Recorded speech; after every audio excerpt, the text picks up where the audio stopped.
السلام عليكم ورحمة الله وبركاته. بسم الله الرحمن الرحيم. الحمد لله رب العالمين. والصلاة والسلام على سيدنا محمد وآله وصحبه أجمعين. അള്ളാഹു നമ്മേവരെയും അവരിഷ്ടപ്പെടുന്ന അടിയാറുകളിൽ ഉൾക്കൊള്ളിക്കുമാറാവട്ടെ. ദീർഘകാലം ജീവിക്കാനും ജീവിക്കുന്ന കാലം അത്രയും പടച്ച റബ്ബ് ഇഷ്ടപ്പെടുന്നത് മാത്രം പ്രവർത്തിക്കാനും അള്ളാഹു നമുക്ക് തൗഫീഖ് നൽകുമാറാവട്ടെ. നമ്മിൽ നിന്ന് മരണപ്പെട്ട കുറേ ആളുകളുണ്ട്. എല്ലാവർക്കും അള്ളാഹു മഗ്ഫിറത്തും റഹ്മത്തും നൽകുമാറാവട്ടെ. നേരത്തെ സൗഹൃദ പ്രഭാഷണത്തിൽ സൂചിപ്പിച്ചതുപോലെ പുതിയ കാലത്തിൻ്റെ തിരക്കുകൾക്കിടയിൽ ശ്രദ്ധിക്കാതെ പോകുന്ന വലിയൊരു നന്മയെക്കുറിച്ച് ഓർമ്മപ്പെടുത്താനാണ് ഇന്ന് ആഗ്രഹിക്കുന്നത്. അയൽപക്ക ബന്ധം സമൂഹത്തെ സംബന്ധിച്ചിടത്തോളം വളരെ പ്രാധാന്യമുള്ളതാണ്. അതുകൊണ്ട് ആരോഗ്യപരമായ ഗുണങ്ങളുണ്ട്, സാമൂഹികമായ ഗുണങ്ങളുണ്ട്. മതം കൽപ്പിക്കുന്ന വിശുദ്ധമായ ഒരു ആരാധനയാകയാൽ അതിന് പരലോകത്തും വലിയ ഗുണങ്ങളുണ്ട്. ദീർഘമായൊരു വിഷയമാണ്. നമ്മുടെ ഒരു മണിക്കൂറിൽ അതെങ്ങനെ ഒതുങ്ങിക്കിട്ടുമെന്നതിൽ എനിക്ക് ആശങ്കയുണ്ട്. ഏതാനും ചില കാര്യങ്ങൾ മാത്രം സൂചിപ്പിക്കാനാണ് ആഗ്രഹിക്കുന്നത്. മനുഷ്യൻ സാമൂഹിക ജീവിയാണ്, നമുക്കറിയാം. സമൂഹത്തോട് പരസ്പരം ബന്ധപ്പെടാതെ മനുഷ്യന് ജീവിതം സാധ്യമേ അല്ല. നല്ല പണമുണ്ട്, അതുകൊണ്ട് എനിക്ക് ആരെയും ആശ്രയിക്കേണ്ട എന്നൊരാൾക്ക് വിചാരിക്കാൻ പറ്റുമോ? ഇല്ല. അയാൾക്ക് വേണ്ട ഭക്ഷ്യവിഭവങ്ങൾ കിട്ടണം എന്നുണ്ടെങ്കിൽ ഒന്നുകിൽ അദ്ദേഹം ആർക്കെങ്കിലും വിളിച്ചു പറയേണ്ടി വരും. പുതിയ കാലത്ത് അങ്ങനെയാണല്ലോ. അപ്പോൾ അയാൾ ആശ്രയിക്കണം. അതല്ലെങ്കിൽ മാർക്കറ്റിൽ പോയി അയാൾ മേടിച്ചു കൊണ്ടുവരേണ്ടി വരും. അപ്പോൾ കുറേ ആളുകൾ ആശ്രയിക്കണം. ഒരാൾക്കും സ്വന്തമായി ജീവിക്കാൻ സാധ്യമല്ല. ഒരു ഡോക്ടർക്ക് സ്വന്തമായി ആശുപത്രി നടത്താൻ പറ്റുമോ? ഇല്ല. അനുബന്ധ പ്രവർത്തനങ്ങൾക്ക് കുറേ ആളുകൾ വേണം. ഈ സാമൂഹികമായ ജീവിതം മനുഷ്യൻ്റെ നൈസർഗികമായ ശൈലിയാണ്. അതുകൊണ്ട് ഈ ഒറ്റയാന്മാരും അരിക്കൊമ്പന്മാരൊന്നും ആവാൻ മനുഷ്യന് പറ്റില്ല. ഈ ശൃംഖലയിൽ ഓരോരുത്തരും അവരവരുടേതായ സ്ഥാനം വഹിക്കണം, നിർവഹിക്കണം. ആപേക്ഷികമായി നമ്മൾ പല രംഗത്ത് ഉയർന്നവരായിരിക്കും. എന്നാൽ മറ്റു ചില മാനദണ്ഡങ്ങൾ പരിഗണിച്ചാൽ നമ്മൾ പറ്റ നിസ്സാരരായിരിക്കും. അള്ളാഹുവിൻ്റെ മുമ്പിൽ വിനയം കാണിച്ച് അഹന്തയില്ലാതെ ഈർഷ്യതയില്ലാതെ മതം പാലിക്കാൻ പറഞ്ഞ ബന്ധങ്ങളെല്ലാം നല്ല രീതിയിൽ പാലിച്ച് മുന്നോട്ട് പോകുമ്പോഴാണ് നമ്മുടെ ജീവിതം സാർത്ഥമാക്കുന്നത്. അള്ളാഹു അനുഗ്രഹിക്കുമാറാവട്ടെ. എന്താണ് ഈ അയൽവാസി? ഇസ്ലാമിക പരിപ്രേക്ഷ്യം നമുക്ക് വിശദീകരിക്കാനുണ്ട്. ഞാനതിൻ്റെ മുമ്പ് ഔദ്യോഗികമായ സ്രോതസ്സുകളിൽ നിന്ന് Harvard study of adult development പോലെയുള്ള ഔദ്യോഗിക സ്രോതസ്സുകളിൽ നിന്ന് ഈ അയൽപക്ക ബന്ധം പാലിച്ചാലുള്ള ഗുണങ്ങളെക്കുറിച്ച് ആദ്യം പറയാം. ഒന്നാമതായി മാനസിക സമ്മർദ്ദം കുറക്കും എന്നുള്ളതാണ്. നമ്മൾ സ്വന്തം എന്ന രീതിയിൽ നമ്മുടെ വീട് പണ്ടങ്ങാണ്ട് ആരോ പറഞ്ഞത് നമ്മളൊക്കെ ഉദ്ധരിക്കാറുണ്ടല്ലോ. ഞാനും കെട്ടിയവനും ഒരു തട്ടാനും, വേറെ ആരും ഇല്ലാത്തൊരു ലോകം സ്വപ്നം കണ്ടാൽ തീർച്ചയായും മാനസികമായി വലിയ സമ്മർദ്ദമായിരിക്കും. ഇടക്കൊന്ന് ജനൽ തുറന്ന് പുറത്തേക്ക് നോക്കണം, ഇടക്ക് ഗേറ്റ് തുറന്ന് പുറത്തിറങ്ങണം. അങ്ങനെ അയൽവാസിയെ കാണുമ്പോൾ, അവനുമായി ബന്ധം ഉണ്ടാകുമ്പോൾ, നമ്മളെക്കാളും പരാധീനത അനുഭവിക്കുന്ന കുറേ ആളുകൾ ലോകത്തുണ്ടെന്ന് നേർക്കുനേർ ബോധ്യപ്പെടുമ്പോൾ സ്വാഭാവികമായി നമ്മുടെ മാനസികമായ സമ്മർദ്ദം, പ്രശ്നം, വിഷമം കുറയും. നാം മാത്രം എന്ന രീതിയിൽ ചിന്തിക്കുകയാണെങ്കിലോ പിന്നെയും നമ്മുടെ മനസ്സിന് ഈ പ്രഷർ, സമ്മർദ്ദം കൂടിക്കൊണ്ടിരിക്കും. അതിൻ്റെ അനുബന്ധമായി അറ്റാക്ക് വരും. പിന്നെ ഈ പല രോഗങ്ങൾ കടന്നു വരും. അപ്പോൾ ഈ അയൽപക്ക ബന്ധം പുലർത്തുന്നതനുസരിച്ച് സ്വാഭാവികമായും മാനസികമായ സമ്മർദ്ദം കുറയുമെന്നാണ് ആ പഠനത്തിൽ ഒന്നാമത് പറയുന്നത്.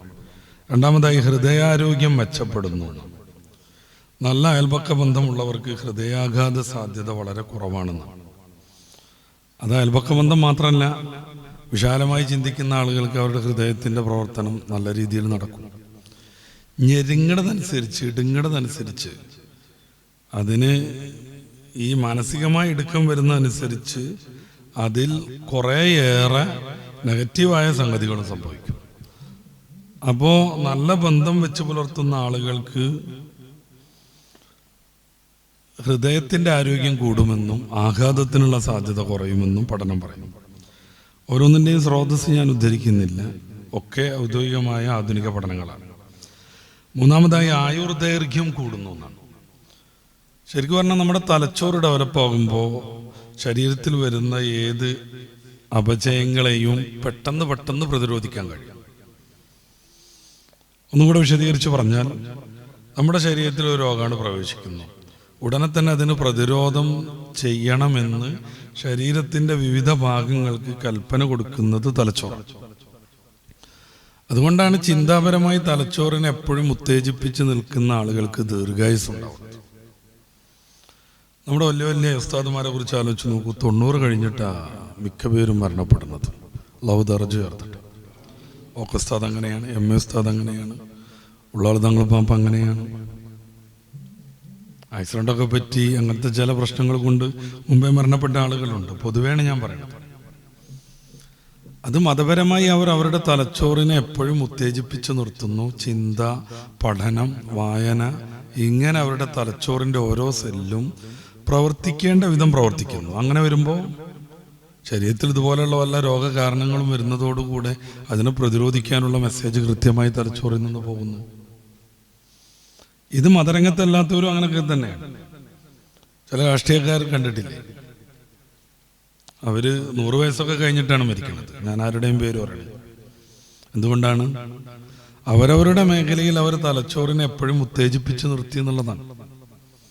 85 വയസ്സൊക്കെ ആകുമ്പോഴാണ് മൻമോഹൻ സിംഗ് നമ്മുടെ ഇന്ത്യയുടെ പ്രധാനമന്ത്രിയാണ്. ഒരു വിശാലമായ രാജ്യത്തിൻ്റെ സമീപകാലത്തൊക്കെയുള്ള ഭരണമൊക്കെ വെച്ച് നോക്കുമ്പോൾ മാന്യമായ രീതിയിൽ അദ്ദേഹം ഈ ഇന്ത്യയെ ഒന്നിച്ചു കൊണ്ടുപോവുകയും ചെയ്തു. 85 വയസ്സുള്ള നമ്മുടെ ഒരു വല്യപ്പാൻ ആലോചിച്ച് നോക്കൂ. കാലെടുത്ത് വെക്കാൻ ഒരാൾ, മറ്റേ കാല് വെക്കാൻ വേറൊരാൾ. ആള് കണ്ണട വെച്ചിട്ടുണ്ടാവും, പിന്നെ കണ്ണട തെരഞ്ഞുകൊണ്ടിരിക്കും. എൻ്റെ കണ്ണട എവിടെ കാണില്ലല്ലോ എന്നും പറഞ്ഞിട്ട്. എന്താ സംഭവിക്കുന്നത്? വായനയില്ല, പഠനമില്ല, ചിന്തിക്കുന്ന പരിപാടികളൊന്നുമില്ല, കാണാതെ പഠിക്കൂല, കാണാതെ പഠിച്ചതൊന്നും ഓതൂല. അങ്ങനെ വരുമ്പോൾ തലച്ചോറിൻ്റെ സെല്ലുകൾ നിർജീവമായി വരും. യഥാസമയത്ത് വേണ്ട മെസ്സേജുകൾ ആരോഗ്യപരമായി പോകാതെയും വരും. അപ്പം നല്ല ബന്ധം വെച്ച് പുലർത്തുമ്പോൾ വിശാലമാവുന്നു തലച്ചോറ്, നമ്മുടെ ചിന്ത വിശാലമാവുന്നു. കുറേ ആളെ പരിചയപ്പെടുമ്പോൾ അവരെ പിന്നെയും ഓർക്കാനുള്ള ശ്രമം നടത്തുന്നു.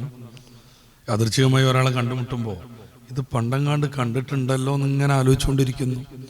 അതൊക്കെ അനുസരിച്ച് തലച്ചോറിന് ഗുണം കിട്ടുന്നു. അതുകൊണ്ടാണ് ശ്ലോകം പഠിക്കലും ഈ ചൈനീസ് പസിൽസ് ചെയ്യലും സുഡാക്കു പോലെയുള്ള ഈ കണക്കുമായി ബന്ധപ്പെട്ട കാര്യങ്ങൾ ചെയ്യലും,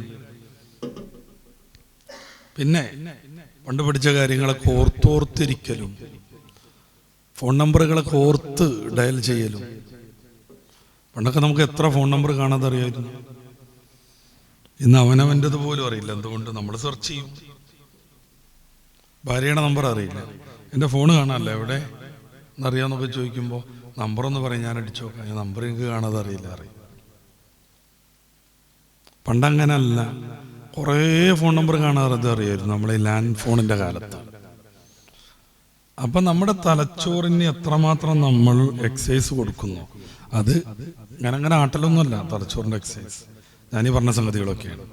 തലച്ചോറ് സജീവമാകും. അയൽപക്ക ബന്ധം കാരണം ഇவ்விധത്തിലുള്ള മാറ്റങ്ങൾ നമ്മുടെ തലച്ചോറിലും ഹൃദയത്തിലൊക്കെ നടക്കുമ്പോൾ ആയുസ് കൂടും. നാലാമതായി വിഷാദരോഗം ഇല്ലാതെയാകും. ഒറ്റപ്പെടുമ്പോഴാണ് വിഷാദം ഉണ്ടാവുന്നത്. ഒറ്റപ്പെടുമ്പോഴാണ് പലപ്പോഴും ചീത്തയായ ചിന്തകൾ വരുന്നത്. നേരെമറിച്ച് ആരെങ്കിലും കൂടെ ഉണ്ടെങ്കിൽ ബന്ധം അയൽപക്കത്തേക്കും അതിൻ്റെ അപ്പുറത്തേക്കും ഒക്കെ നീളുന്നുവെങ്കിൽ വിഷാദത്തിൻ്റെ കാര്യമില്ല.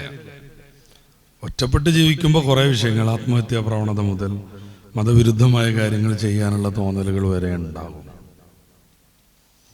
അപ്പോൾ നല്ല അയൽപക്ക ബന്ധം വരുമ്പോൾ വിഷാദ രോഗം, ഇന്ന് നമ്മുടെ കേരളത്തിലൊക്കെ വിഷാദം കൂടിക്കൊണ്ടിരിക്കുകയാണ്. അതാണ് ആത്മഹത്യയുടെ വർധനവിനുള്ള ഒരു കാരണം. അനാവശ്യമായ ഭാരങ്ങൾ ഏറ്റെടുക്കുന്ന കുറേ ആളുകളുണ്ട്. വീട് നിർമ്മാണം പോലെയുള്ള സംഗതികൾ. ജീവിതം എന്താണ് എന്ന ബോധമില്ലാതെ അനാവശ്യമായ പ്രഷർ സ്വയം ഏറ്റെടുക്കുന്ന കുറെ ആളുകൾ. ആത്മഹത്യയുടെ വലിയൊരു കാരണം അതാണ്. ഹൗസിംഗ് ലോണുകളൊക്കെ ആത്മഹത്യയിലേക്ക് എത്തിക്കുന്നു. പലരും ആഘോഷിച്ച ഒരു ഉസ്താദിന്റെ മരണമുണ്ട്. ചില ആളുകളൊക്കെ തീരെ വസ്തുതാബോധമില്ലാതെ അതേക്കുറിച്ച് ധാരാളം പ്രസംഗിക്കുന്നത് യാദർച്ഛികമായിട്ട് കേൾക്കാനിടയായി. പണ്ഡിതൻ മരിച്ചാലും പാമരൻ ആത്മഹത്യ ചെയ്താലും എന്നൊക്കെ പറഞ്ഞിട്ട് ആ ശൈലിയൊക്കെ ഒന്നെടുത്തു കളയണം, ഈ പാമരൻ വിളിയൊക്കെ. അതിൻ്റെ പുറമെ ആ ഉസ്താദ് മരണപ്പെട്ട പുഴയിൽ വീണ് മരിച്ച ആ ഒരു ഉസ്താദിൻ്റെതായി ഞാനിത് ആത്മഹത്യ ചെയ്യുന്നു എന്നുള്ളൊരു കുറിപ്പ് ആർക്കും കിട്ടിയിട്ടൊന്നുമില്ല. ആരോടെങ്കിലും അദ്ദേഹം ഞാൻ ജീവിതം അവസാനിപ്പിക്കുന്നു പറഞ്ഞിട്ടില്ല. പിന്നെ എങ്ങനെയാണത് ആത്മഹത്യ എന്നും പറഞ്ഞ് നമ്മൾ വലിച്ചു നീട്ടൽ? അദ്ദേഹത്തിന് മാനസിക വലിയ പ്രയാസമുണ്ട്. സ്വാഭാവികമായും 6 ലക്ഷം രൂപ വീട് വയ്ക്കാൻ വേണ്ടി ലോൺ എടുത്ത് 8-9 ലക്ഷം അടച്ചിട്ടും ഇനിയും 6-ലേറെ ബാക്കിയുണ്ട് എന്ന പൊതുവെയുള്ള ഹൗസിംഗ് ലോണിന്റെ ആ ഒരു മാരകമായ കെണിയിൽ അദ്ദേഹവും അകപ്പെട്ടിട്ടുണ്ട്. ഈ വിഷമം നടക്കുന്നതിനിടയിൽ അദ്ദേഹത്തെ വളരെ നിസ്സാരമായൊരു വിഷയം പറഞ്ഞിട്ട് ജോലിയിൽ നിന്ന് കമ്മിറ്റി പിരിച്ചിടുകയും ചെയ്തിട്ടുണ്ട് 1-1.5 മാസം മുന്നേ. ഇനി മാസം അദ്ദേഹത്തിന് ഈ ലോൺ അടക്കാൻ പറ്റൂല, കാരണം ഉള്ള ജോലി പോയിട്ടുണ്ട്. 10,000 രൂപ കണ്ടാണ് അയാളുടെ ശമ്പളം, അത് പോയിട്ടുണ്ട്. അവർക്ക് ഈ പ്രതിഷേധിക്കാനൊന്നും അറിയാത്തത് കൊണ്ട്, നമ്മുടെ സ്കൂൾ അധ്യാപകരുടെ മാതിരി സംഘടിത ശക്തി അല്ലാത്തത് കൊണ്ട് അവർക്കും ഉണ്ട് സംഘടന. അത് പിന്നെ അവരുടെ ഈ ചോദ്യപേപ്പർ വിതരണം ചെയ്യാനും അവരുടെ റമദാൻ കളക്ഷൻ സ്വീകരിച്ച് സ്റ്റേറ്റ് അയച്ചു കൊടുക്കാനൊക്കെ ഉള്ളത്, അല്ലാതെ സമരം ചെയ്യാനല്ല. പെട്ടെന്ന് പിരിച്ചുവിട്ടൊരു പ്രശ്നമുണ്ട്. നമ്മൾ നല്ലോണം ആ കാര്യം ഒന്ന് മനസ്സിലിരുത്തണം കേട്ടോ. കാരണം ഇതുപോലെയുള്ള പല സംരംഭങ്ങളും പല സ്ഥാപനങ്ങളും നടത്തുന്നവരാണ് എൻ്റെ മുമ്പിലുള്ള വലിയ ആളുകളൊക്കെ. ലക്ഷങ്ങൾ ചെലവഴിച്ച് പള്ളിയുടെ ഗാർഡൻ ശരിയാക്കുന്നു. പക്ഷെ 20 കൊല്ലം 21 കൊല്ലമായിട്ട് അവിടെ നിസ്വാർത്ഥമായി സേവനം നടത്തുന്ന പാവപ്പെട്ട ഒരു ജോലിക്കാരൻ അല്ലെങ്കിൽ ഒരു ഉസ്താദിന് അയാളുടെ വിഷയം എന്താണ്, അയാളുടെ വീട് എന്താണെന്നുള്ളതിനെ കുറിച്ച് നമ്മൾ ആലോചിക്കൂല. എന്തായാലും നമ്മൾ അതിൻ്റെ യാഥാർത്ഥ്യത്തിലേക്ക് വരാം. ഈ ടെൻഷനൊക്കെ ഉണ്ട് അദ്ദേഹത്തിന്. ആ സമയത്ത് അദ്ദേഹം പുഴവക്കൽ ഇങ്ങനെ കാറ്റും കൊണ്ടിരുന്നപ്പോൾ യാദൃച്ഛികമായിട്ട് വീണ് പോയതാണെങ്കിലോ? എങ്ങനെ ഒരു മനുഷ്യൻ ആത്മഹത്യ ചെയ്തു എന്ന്, പ്രത്യേകിച്ച് ഇൽമുമായി വ്യാപൃതനായ ഒരു മനുഷ്യൻ ആത്മഹത്യ ചെയ്തു നമ്മൾ പ്രഖ്യാപിക്കണം? അതല്ലെങ്കിൽ അദ്ദേഹത്തെ കുറ്റപ്പെടുത്തി പറയുന്നതിൻ്റെ മുമ്പ് ഈ മാനസികമായി നിലതെറ്റിയോ അദ്ദേഹം എങ്ങനെ നമുക്കറിയാൻ പറ്റുക? ഒരു ചെറിയ നിമിഷത്തെ ചിന്ത മതി ഭ്രാന്താവാൻ. ദുഃഖം കൊണ്ടുണ്ടാവാം, പ്രണയം കൊണ്ടുണ്ടാവാം. അറബിക്കഥയിലെ കവിതയിലെ അനശ്വര പ്രേമ നായകൻ ഇമ്രുൽ ഖൈസിനെ നമുക്കറിയാമല്ലോ. ആളെ പേര് മജ്നൂൻ എന്നാണ്, ഭ്രാന്തൻ. ലൈല മജ്നൂൻ എന്ന് പറഞ്ഞാൽ എന്താ? ആള് ഭ്രാന്തന്. എന്തുകൊണ്ട്? ലൈല എന്ന് പറയുന്ന ഒരു പെണ്ണിനെ പ്രണയിച്ചിട്ട്. അതുള്ള കഥ എന്നാണ്. മുസാഫർ അഹമ്മദ് അയാളുടെ നാട്ടിൽ പോയതിനെ കുറിച്ചൊക്കെ മാതൃഭൂമി വീക്കിലിയിൽ ലേഖനം എഴുതിയിട്ടുണ്ടായിരുന്നു. അള്ളാഹുവിനെ പ്രണയിച്ച് ചില ആളുകൾക്ക് ഈ സ്വബോധം നഷ്ടപ്പെടും. അവരാണ് ഔലിയാക്കളുടെ കൂട്ടത്തിലുള്ള മജ്ദൂബീങ്ങൾ. സ്വബോധം നഷ്ടപ്പെട്ട് മാനസികമായി ഒരു തകരാറ് വന്നു കഴിഞ്ഞാൽ പിന്നെ അവർക്ക് കൽപ്പനകളില്ല, ശരീഅത്തില്ല. പിന്നെ അവരോട് ഇന്നത് ചെയ്യണമെന്ന് പറയാൻ നമുക്ക് പറ്റൂല. കാരണം അള്ളാഹുവിനെ പ്രണയിച്ചാണെങ്കിലും ലൈലിനെ പ്രണയിച്ചാണെങ്കിലും മാനസിക നില തെറ്റിപ്പോയി എന്നുള്ളതാണ്. പിന്നെ അവർക്ക് എന്ത് ചെയ്യാന്നൊന്നുമില്ല. ലൈലനെ ഒരു രാജകുമാരൻ കെട്ടിക്കൊണ്ടുപോയി എന്നാണ് കഥയുടെ കഥാന്ത്യം. അയാളുടെ കോട്ട കുറേ അകലെയായിരുന്നു. ഈ വിവരം അറിയുന്ന ഇമ്രുൽ ഖൈസ് അയാളെ തേടി പോണുണ്ട്. ഓരോ ടേണിങ് എത്തുമ്പോഴും വഴി ചോദിക്കും കോട്ടയിലേക്കുള്ള. ഇനി എത്രയോ കാലം സഞ്ചരിക്കണം എന്ന് പറയാം. അപ്പോൾ അയാൾ പൊട്ടിച്ചിരിക്കും. എന്താ അറിയാം, ലൈലയ്ക്ക് വേണ്ടി കുറേ ഇനിയും നടക്കാണ്ടല്ലോ എന്നുള്ളതാണ്.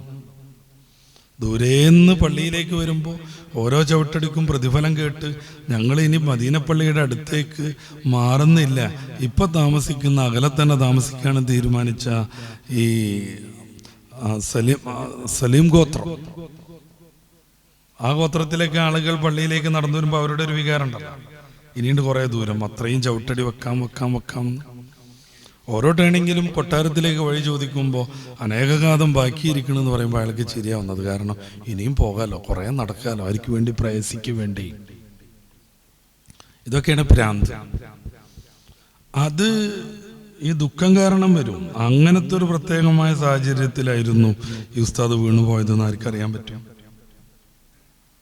അയൽപക്കം നമ്മൾ പറയണത് ഇതുകൂടിയൊക്കെ ഉൾക്കൊള്ളിച്ച് മനസ്സിലാക്കുക. കാരണം നമ്മുടെ അയലോക്കത്തുള്ളൊരു മനുഷ്യൻ, അയാൾ ഉസ്താദാവട്ടെ അല്ലാതാവട്ടെ, ഈ സാധാരണ പണിക്കാർക്കൊക്കെ ആഴ്ചയിൽ 1-2 ദിവസമൊക്കെ പണിയിട്ടുള്ളൂ. ഈ മുറ്റത്ത് പതിക്കണ കട്ടയിൽ പെയിന്റ് അടിക്കണ ചില പണിക്കാരൊക്കെ ഉണ്ട്. ആകാശത്ത് മേഘം വന്നാൽ പിന്നെ ഒരാഴ്ച അവർക്ക് പണി ഉണ്ടാവില്ല. മിണ്ടാനോട്ട് കഴിയൂല. ഇനി താക്കാത്തൊക്കെ അല്ലേ, ഗംഭീരമായി ജീവിച്ചവരാ, നാട്ടിലെ എല്ലാ പ്രവർത്തനങ്ങളിലും മുന്നിൽ നിന്നവരാ. പക്ഷെ നിർത്തി. നമ്മൾ വല്ലാതെ ആശങ്കയോട് കൂടെ കാണേണ്ട ഒരു കാര്യവും നമ്മുടെ പ്രധാനപ്പെട്ട പ്രാർത്ഥനകളിലൊക്കെ ഉൾക്കൊള്ളിക്കേണ്ടതുമാണ് ഗൾഫിലെ പ്രവാസികളുടെ ജോലിയും അവരുടെ ജീവിതവും. നിരന്തരമായി യുദ്ധം നടന്നുകൊണ്ടിരിക്കുന്നത് ഇപ്പോൾ ബഹ്റൈനിലും കുവൈറ്റിലുമാണ്. പക്ഷെ വാർത്തക്ക് പ്രാധാന്യം കുറഞ്ഞു, കാരണം അതൊരു പതിവ് രീതിയായി. പക്ഷെ ഇതര രാജ്യങ്ങളിൽ സർക്കാർ സർവീസുകളിൽ നിന്ന് പകുതിയോളം ജീവനക്കാരെ പിരിച്ചുവിട്ടുകൊണ്ടിരിക്കണം. ഖത്തറിലൊക്കെ ശമ്പളം നേരെ പകുതിയായിട്ട് കുറക്കുന്നു. പല പ്രവാസികളും വീട്ടിലിരിക്കുന്നു, റൂമിലിരിക്കുന്നു, ജോലിയില്ലാതെ. നമ്മുടെ നാട്ടിൽ സൂര്യൻ ഉദിക്കുന്നത് പ്രവാസത്തിന്റെ പണം കൊണ്ടാണ്.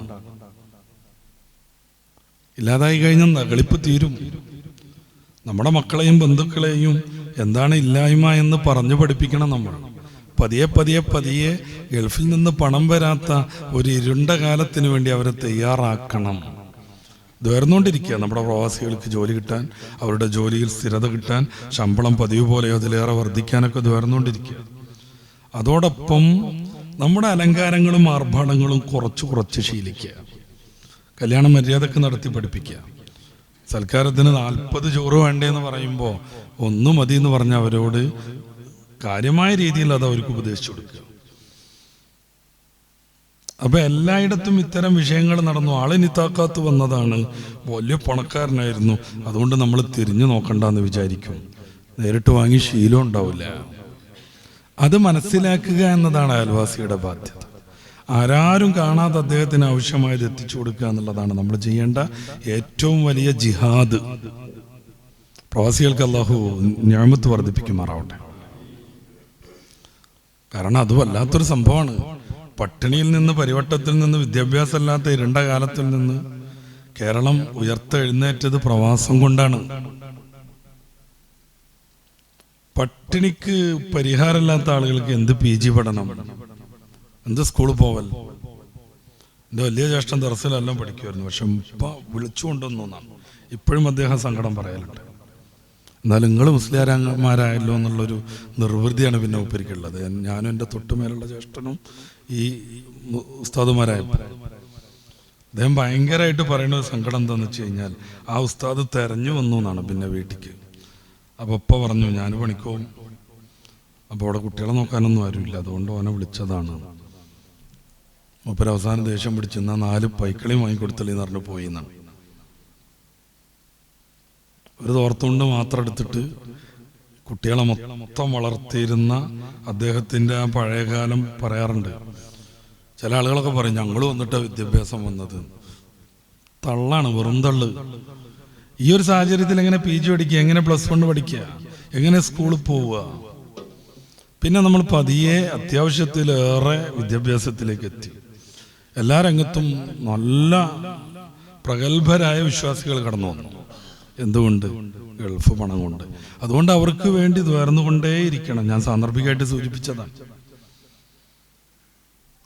അപ്പോ ഈ അയൽവാസിയെ പരിഗണിക്കുക എന്നത് വളരെ പ്രധാനപ്പെട്ട ഒരു സംഗതിയാണ്.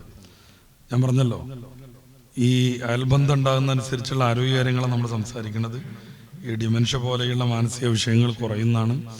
സാമ്പത്തികമായി വലിയ പ്രയാസം ഉണ്ടാകുമ്പോൾ എല്ലാവരും ആ വിഷാദത്തിലേക്ക് എത്തും. ഒന്ന് തോളു പിടിക്കാനോ ആശ്വസിപ്പിക്കാനോ ആരും ഇല്ലാതെ ഒറ്റക്ക് റൂമിലിരിക്കുകയാണെങ്കിൽ വളരെ പെട്ടെന്ന് സമനില തെറ്റിപ്പോകും.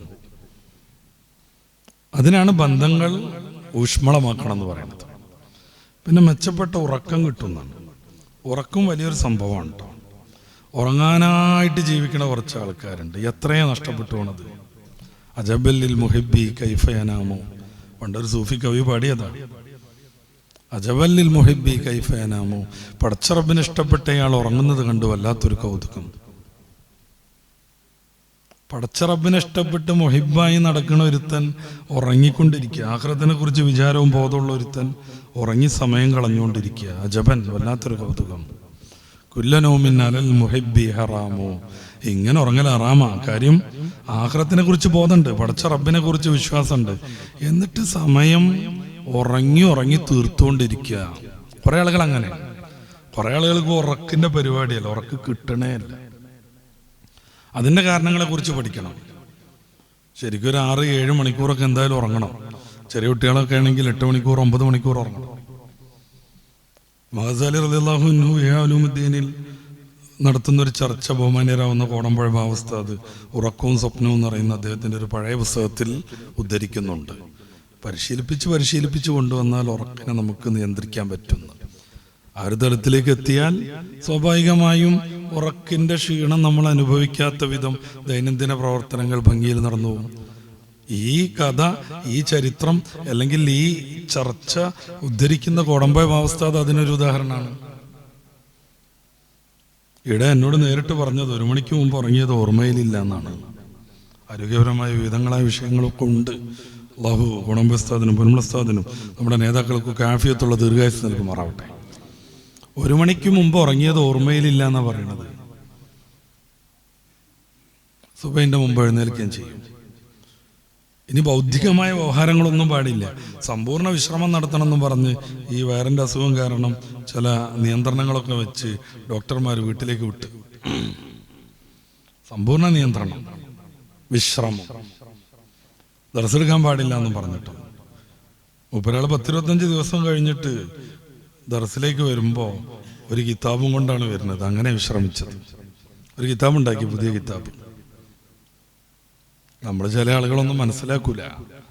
100 ചില്ലാനം വലിയ ഗ്രന്ഥങ്ങൾ, അതിലൊരു കിതാബ് 30 വാള്യാണേ. 100 ചില്ലാനം കിതാബ് ഉണ്ടാക്കുമ്പോൾ, മലയാള പുസ്തകവും കിതാബും അടക്കം 100 ചില്ല ഉണ്ടാക്കുമ്പോൾ 4 പേജല്ല എന്നർത്ഥം. ചെറുതൊക്കെ ഉണ്ട്. സ്വലാത്തിൻ്റെ ഒരു കിതാബുണ്ട് ചെറുത്, എല്ലാ ദിവസവും ചെല്ലേണ്ട സ്വലാത്ത്. നമ്മുടെ ദലായിലുൽ ഖൈറാത്ത് പോലെ കോടമ്പുഴ ഉസ്താദ്, അത് നല്ല വൈജ്ഞാനികമാണ്. ഉസ്താദുമാർക്കും മുത്തഅല്ലിങ്ങൾക്കൊക്കെ ആ സ്വലാത്ത് ചൊല്ലിയാൽ കുറേ ഇൽമ് കിട്ടും. അല്ലദീ എന്നും പറഞ്ഞ് റസൂൽ സല്ലല്ലാഹു അലൈഹി വസല്ലം തങ്ങളുടെ ജീവിതത്തിൽ ഒരു നല്ല മഹത്തായ കഥ പറയും. സല്ലല്ലാഹു അലാ സയ്യിദിനാ മുഹമ്മദിനിൽ ലദീ. എങ്ങനത്തെ റസൂൽ എന്നും പറഞ്ഞിട്ട് ഇൽമിലേക്ക് കയറും. ഇൽമുകൊണ്ട് മാത്രം ജീവിക്കുന്ന ആളുകൾ എന്ത് പറഞ്ഞാലും ഇൽമായിരിക്കുമല്ലോ. ആ 30 വാളിയുള്ളതൊക്കെ ഉണ്ട്. അപ്പോൾ ഉറക്കിനായിട്ട് ജീവിക്കുന്ന കുറേ ആളുകളുണ്ട്. ഉറക്ക് കിട്ടാതെ ബുദ്ധിമുട്ടുന്ന ആളുകളുണ്ട്. മരുവിൻ്റെ ഒന്നും ശേഷം ഈ സ്ക്രീന് കാണരുത്, മൊബൈൽ ഫോൺ കാണരുത്. പിന്നെ ഉറക്കിനത് ബാധിക്കും. ആ ബ്ലൂ ലൈറ്റ് നമ്മുടെ തലച്ചോറിൽ, ആ സ്ക്രീൻ 1.5 മണിക്കൂറോളം നിലകൊള്ളുന്നതാണ്. അപ്പോൾ നമ്മൾ ഉറങ്ങുന്നതിൻ്റെ 10 മിനിറ്റ് മുമ്പ് നമ്മൾ മൊബൈൽ നോക്കിയിട്ടാണ് ഇത് എടുത്തു വെച്ചതെങ്കിൽ ഒരു 1.5 മണിക്കൂർ തലച്ചോറിൻ്റെ ഉള്ളിൽ നല്ല വെളിച്ചമായിരിക്കും. നമ്മൾ ഉറങ്ങിയെന്ന് കണ്ണിന് തോന്നിയാൽ പോലും ഉള്ളുറങ്ങിയിട്ടുണ്ടാവില്ല. അതുകൊണ്ടാണ് എഴുന്നേറ്റ് നിൽക്കുമ്പോൾ ഉറക്കച്ചടവ് മാറാത്തത്. എണീറ്റിട്ട് ഇങ്ങനെ കാട്ടി നിൽക്കുന്ന സംഗതി ഇല്ലേ, സംസ്കൃതത്തിൽ തൂഷ്ണയും ഭാവം എന്നാണ് പറയാം. അത് ദീർഘമായിട്ടുണ്ടാവും. ഇങ്ങോട്ട് റേഞ്ച് കിട്ടൂല എന്നർത്ഥം. പിന്നെ നന്നായിട്ട് വയറ് നിറച്ചിട്ട് ഉറങ്ങുക. പ്രത്യേകിച്ച് ഹാർഡായ ഫുഡ്, പൊറോട്ട, എന്തൊക്കെയോ സാധനങ്ങളുണ്ടല്ലോ ഈ രാത്രി കടകളിൽ കിട്ടുന്നത്. അതൊരു ട്രെൻഡാണല്ലോ. വീട്ടിൽ നിന്ന് ഒന്നിച്ചിറങ്ങിപ്പോരുക, കണ്ടങ്ങനെ ഭക്ഷണം കഴിച്ചുകൊണ്ടിരിക്കുക.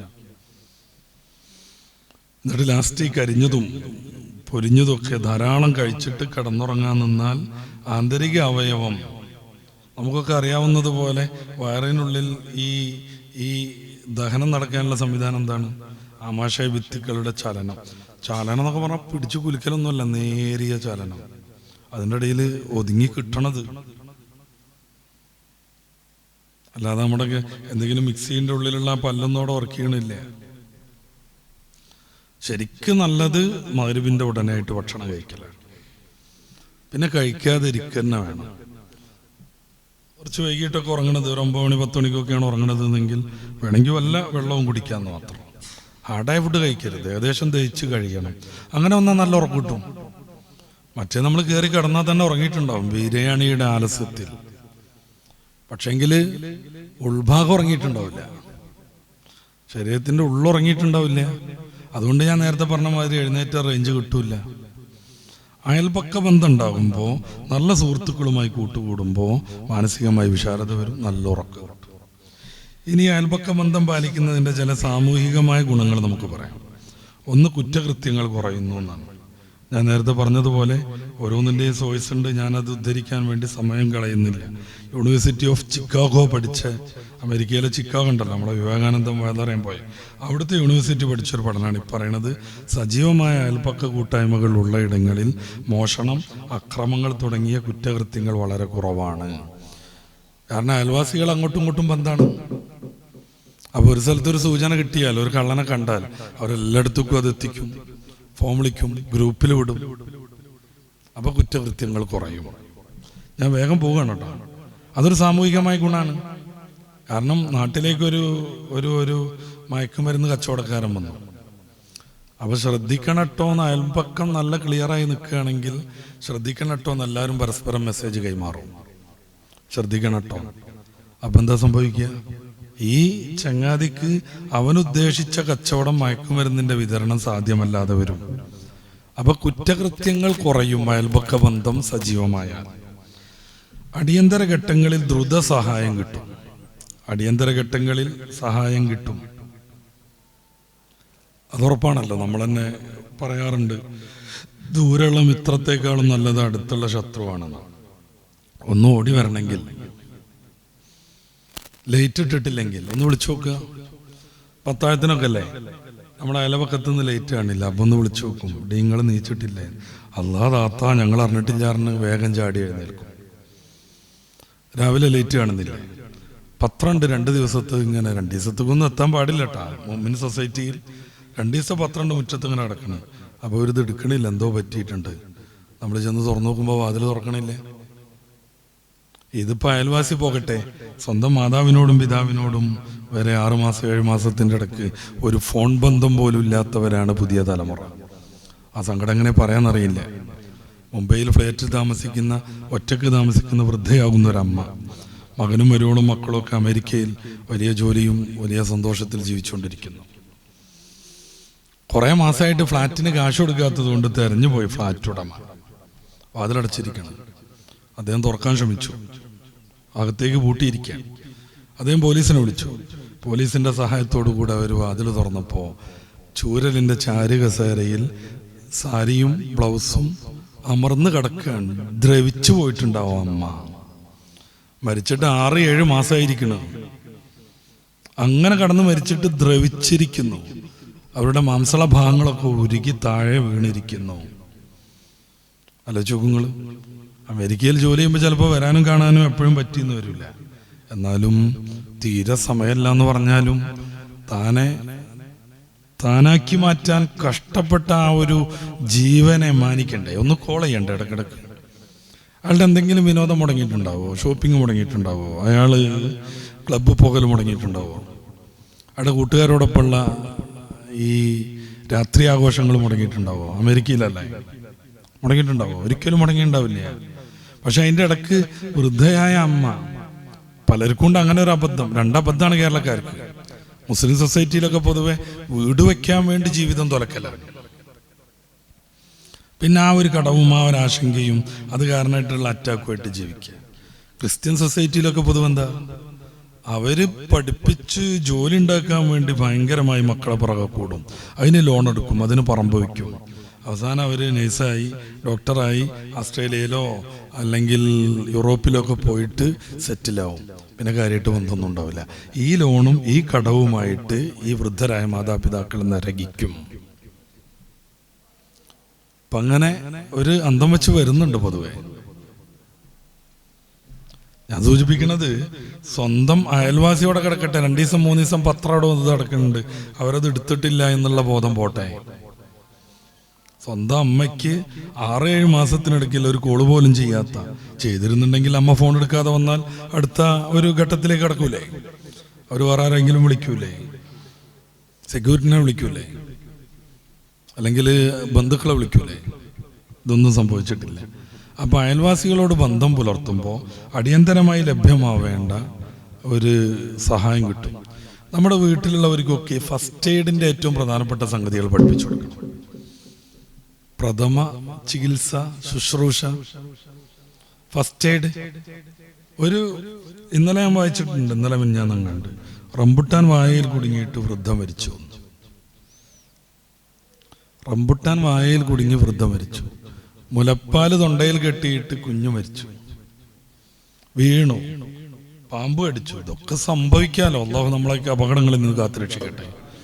സംഭവിക്കുന്ന സമയത്ത് ആർക്കാനോ ഓച്ചാനിച്ച് നിൽക്കാനോ അല്ലാതെ അടിയന്തര പ്രാധാന്യമായി എന്ത് ചെയ്യണം എന്നത് പഠിപ്പിച്ചു കൊടുക്കണം. ഒരു കുട്ടി കിണറിൽ വീണ്, ഒരു 16-18 വയസ്സുള്ള കുട്ടി.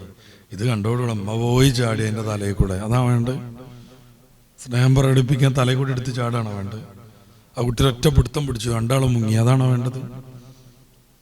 ബാക്കിലൂടെ പോയി മുടിയോ മറ്റോ പിടിച്ച് കൊണ്ടുവരാൻ പറ്റണോ മാത്രമേ ഈ വെള്ളത്തിൽ വീണാളെ രക്ഷപ്പെടുത്താൻ പോകാൻ പാടുള്ളൂ. അങ്ങനെ ഓരോന്നും. തൊണ്ടയിൽ കുടുങ്ങിയാൽ എന്ത് ചെയ്യണം? പരിചയം വേണ്ടേ? സംസാരിക്കാൻ കഴിയണില്ല എന്നുണ്ടെങ്കിൽ 2 മിനിറ്റ് 3 മിനിറ്റാ പിന്നെ ആള് ജീവിച്ചിരിക്കുക.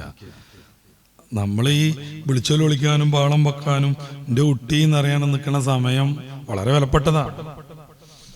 ആ സമയത്ത് ഊർജ്ജസ്വലമായി പ്രവർത്തിക്കുകയാണ് വേണ്ടത്.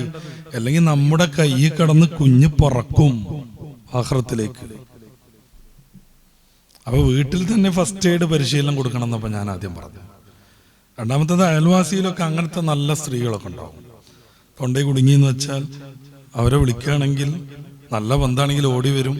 പണ്ടത്തെ കാലത്തൊക്കെ അങ്ങനെ പുറത്തൊരു കുത്തുത്തലാണ്, തെറിക്കും.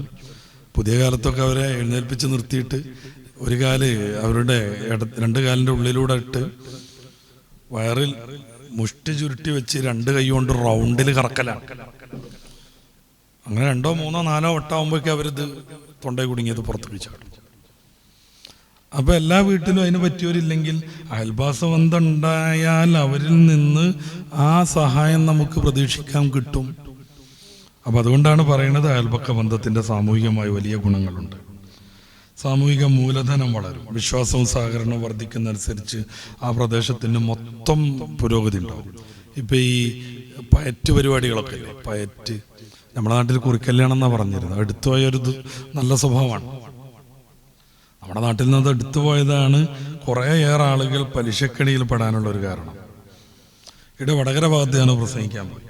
അപ്പോൾ വളരെ സമ്പന്നനായ ഒരാൾ എന്നോട് പറയാം, ഇന്നിൻ്റെ പയറ്റാണ്, അതുകൊണ്ട് ഞാൻ പ്രസംഗം കഴിയാതെ പോകുന്നു.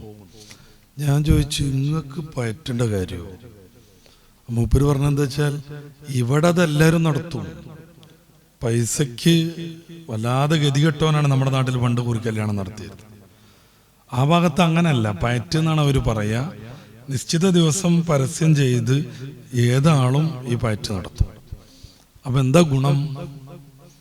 5000-ഉം 10,000 ഒക്കെ വരുന്നവരൊക്കെ കൊടുക്കും. അത് കടാണ്. കുട്ടികളെ കെട്ടിക്കാൻ അല്ലെങ്കിൽ വേറെ ഏതെങ്കിലും ആവശ്യത്തിന് പയറ്റ് നടത്തുന്ന ആൾക്ക് അതിലേറെ പൈസ കിട്ടും. പിന്നെയോ, ഈ ഹൗസിംഗ് ലോൺ എടുത്ത പോലെ മാസാമാസം എത്ര അടക്കണം നിർബന്ധമൊന്നുമില്ല. ഈ പയറ്റിൽ പങ്കെടുത്ത ആള് പിന്നെ പയറ്റെടുത്തുമ്പോൾ അയാൾക്ക് കുറച്ച്, അങ്ങനെയാണ് നാട്ടു നടപ്പ്, കുറച്ചേറെ ഈ പൈസ അടക്കം കൊടുക്കലാണ്.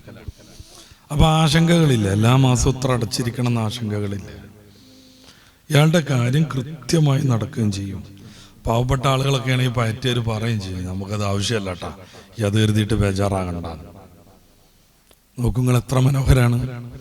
പണയം വെക്കാൻ സ്വർണം വേണ്ട, മാസാമാസം കൃത്യമായി അടവ് വേണ്ട, അടവ് തെറ്റിയാൽ സേട്ടുമാർ വന്നിട്ട് പിടിച്ചോണ്ട് പോകില്ല, ബാങ്കുകാർ ജപ്തി നോട്ടീസ് വിടൂല, നല്ല മനസ്സമാധാനത്തിൽ ജീവിക്കാൻ പറ്റും. സാമൂഹികമായി പുരോഗതി ഉണ്ടാവും ഈ അയൽപക്ക ബന്ധങ്ങൾ സൂക്ഷിച്ചാൽ. പിന്നെ കുട്ടികളുടെ സുരക്ഷിതമായ വളർച്ച സാധ്യമാകും. ഞാൻ വിശദീകരിക്കണ്ടല്ലോ. നല്ല അയൽപക്ക ബന്ധം ഉണ്ടെങ്കിൽ കുട്ടികൾക്ക് റാഹത്തായിട്ട് സ്കൂളിൽ പോകാൻ പറ്റും, മദ്രസ പോകാൻ പറ്റും. അവർ നല്ല കോർഡിനേഷനാണ്. എല്ലാവരും പരസ്പരം മാനിക്കുന്നവരാണ്, സ്നേഹിക്കുന്നവരാണ്. മുതിർന്നവരുടെ സംരക്ഷണം, കുട്ടികളുടേത് മാത്രമല്ല, ഈ ഒറ്റയ്ക്ക് താമസിക്കുന്ന വയോധികർക്കൊക്കെ ഇപ്പം നിലവിലുള്ള പുതിയ മക്കളുടെ പരിഹാരം എന്താണ്? അവർ കൊണ്ടുപോയി ഏതെങ്കിലും ഒരു വൃദ്ധസദനത്തിലാക്കുക എന്നാണ്. അൽഹംദുലില്ലാഹ് മുസ്ലിം സൊസൈറ്റിയിൽ ആ ഒരു വൃത്തികേട് വല്ലാതെ വന്നിട്ടില്ല.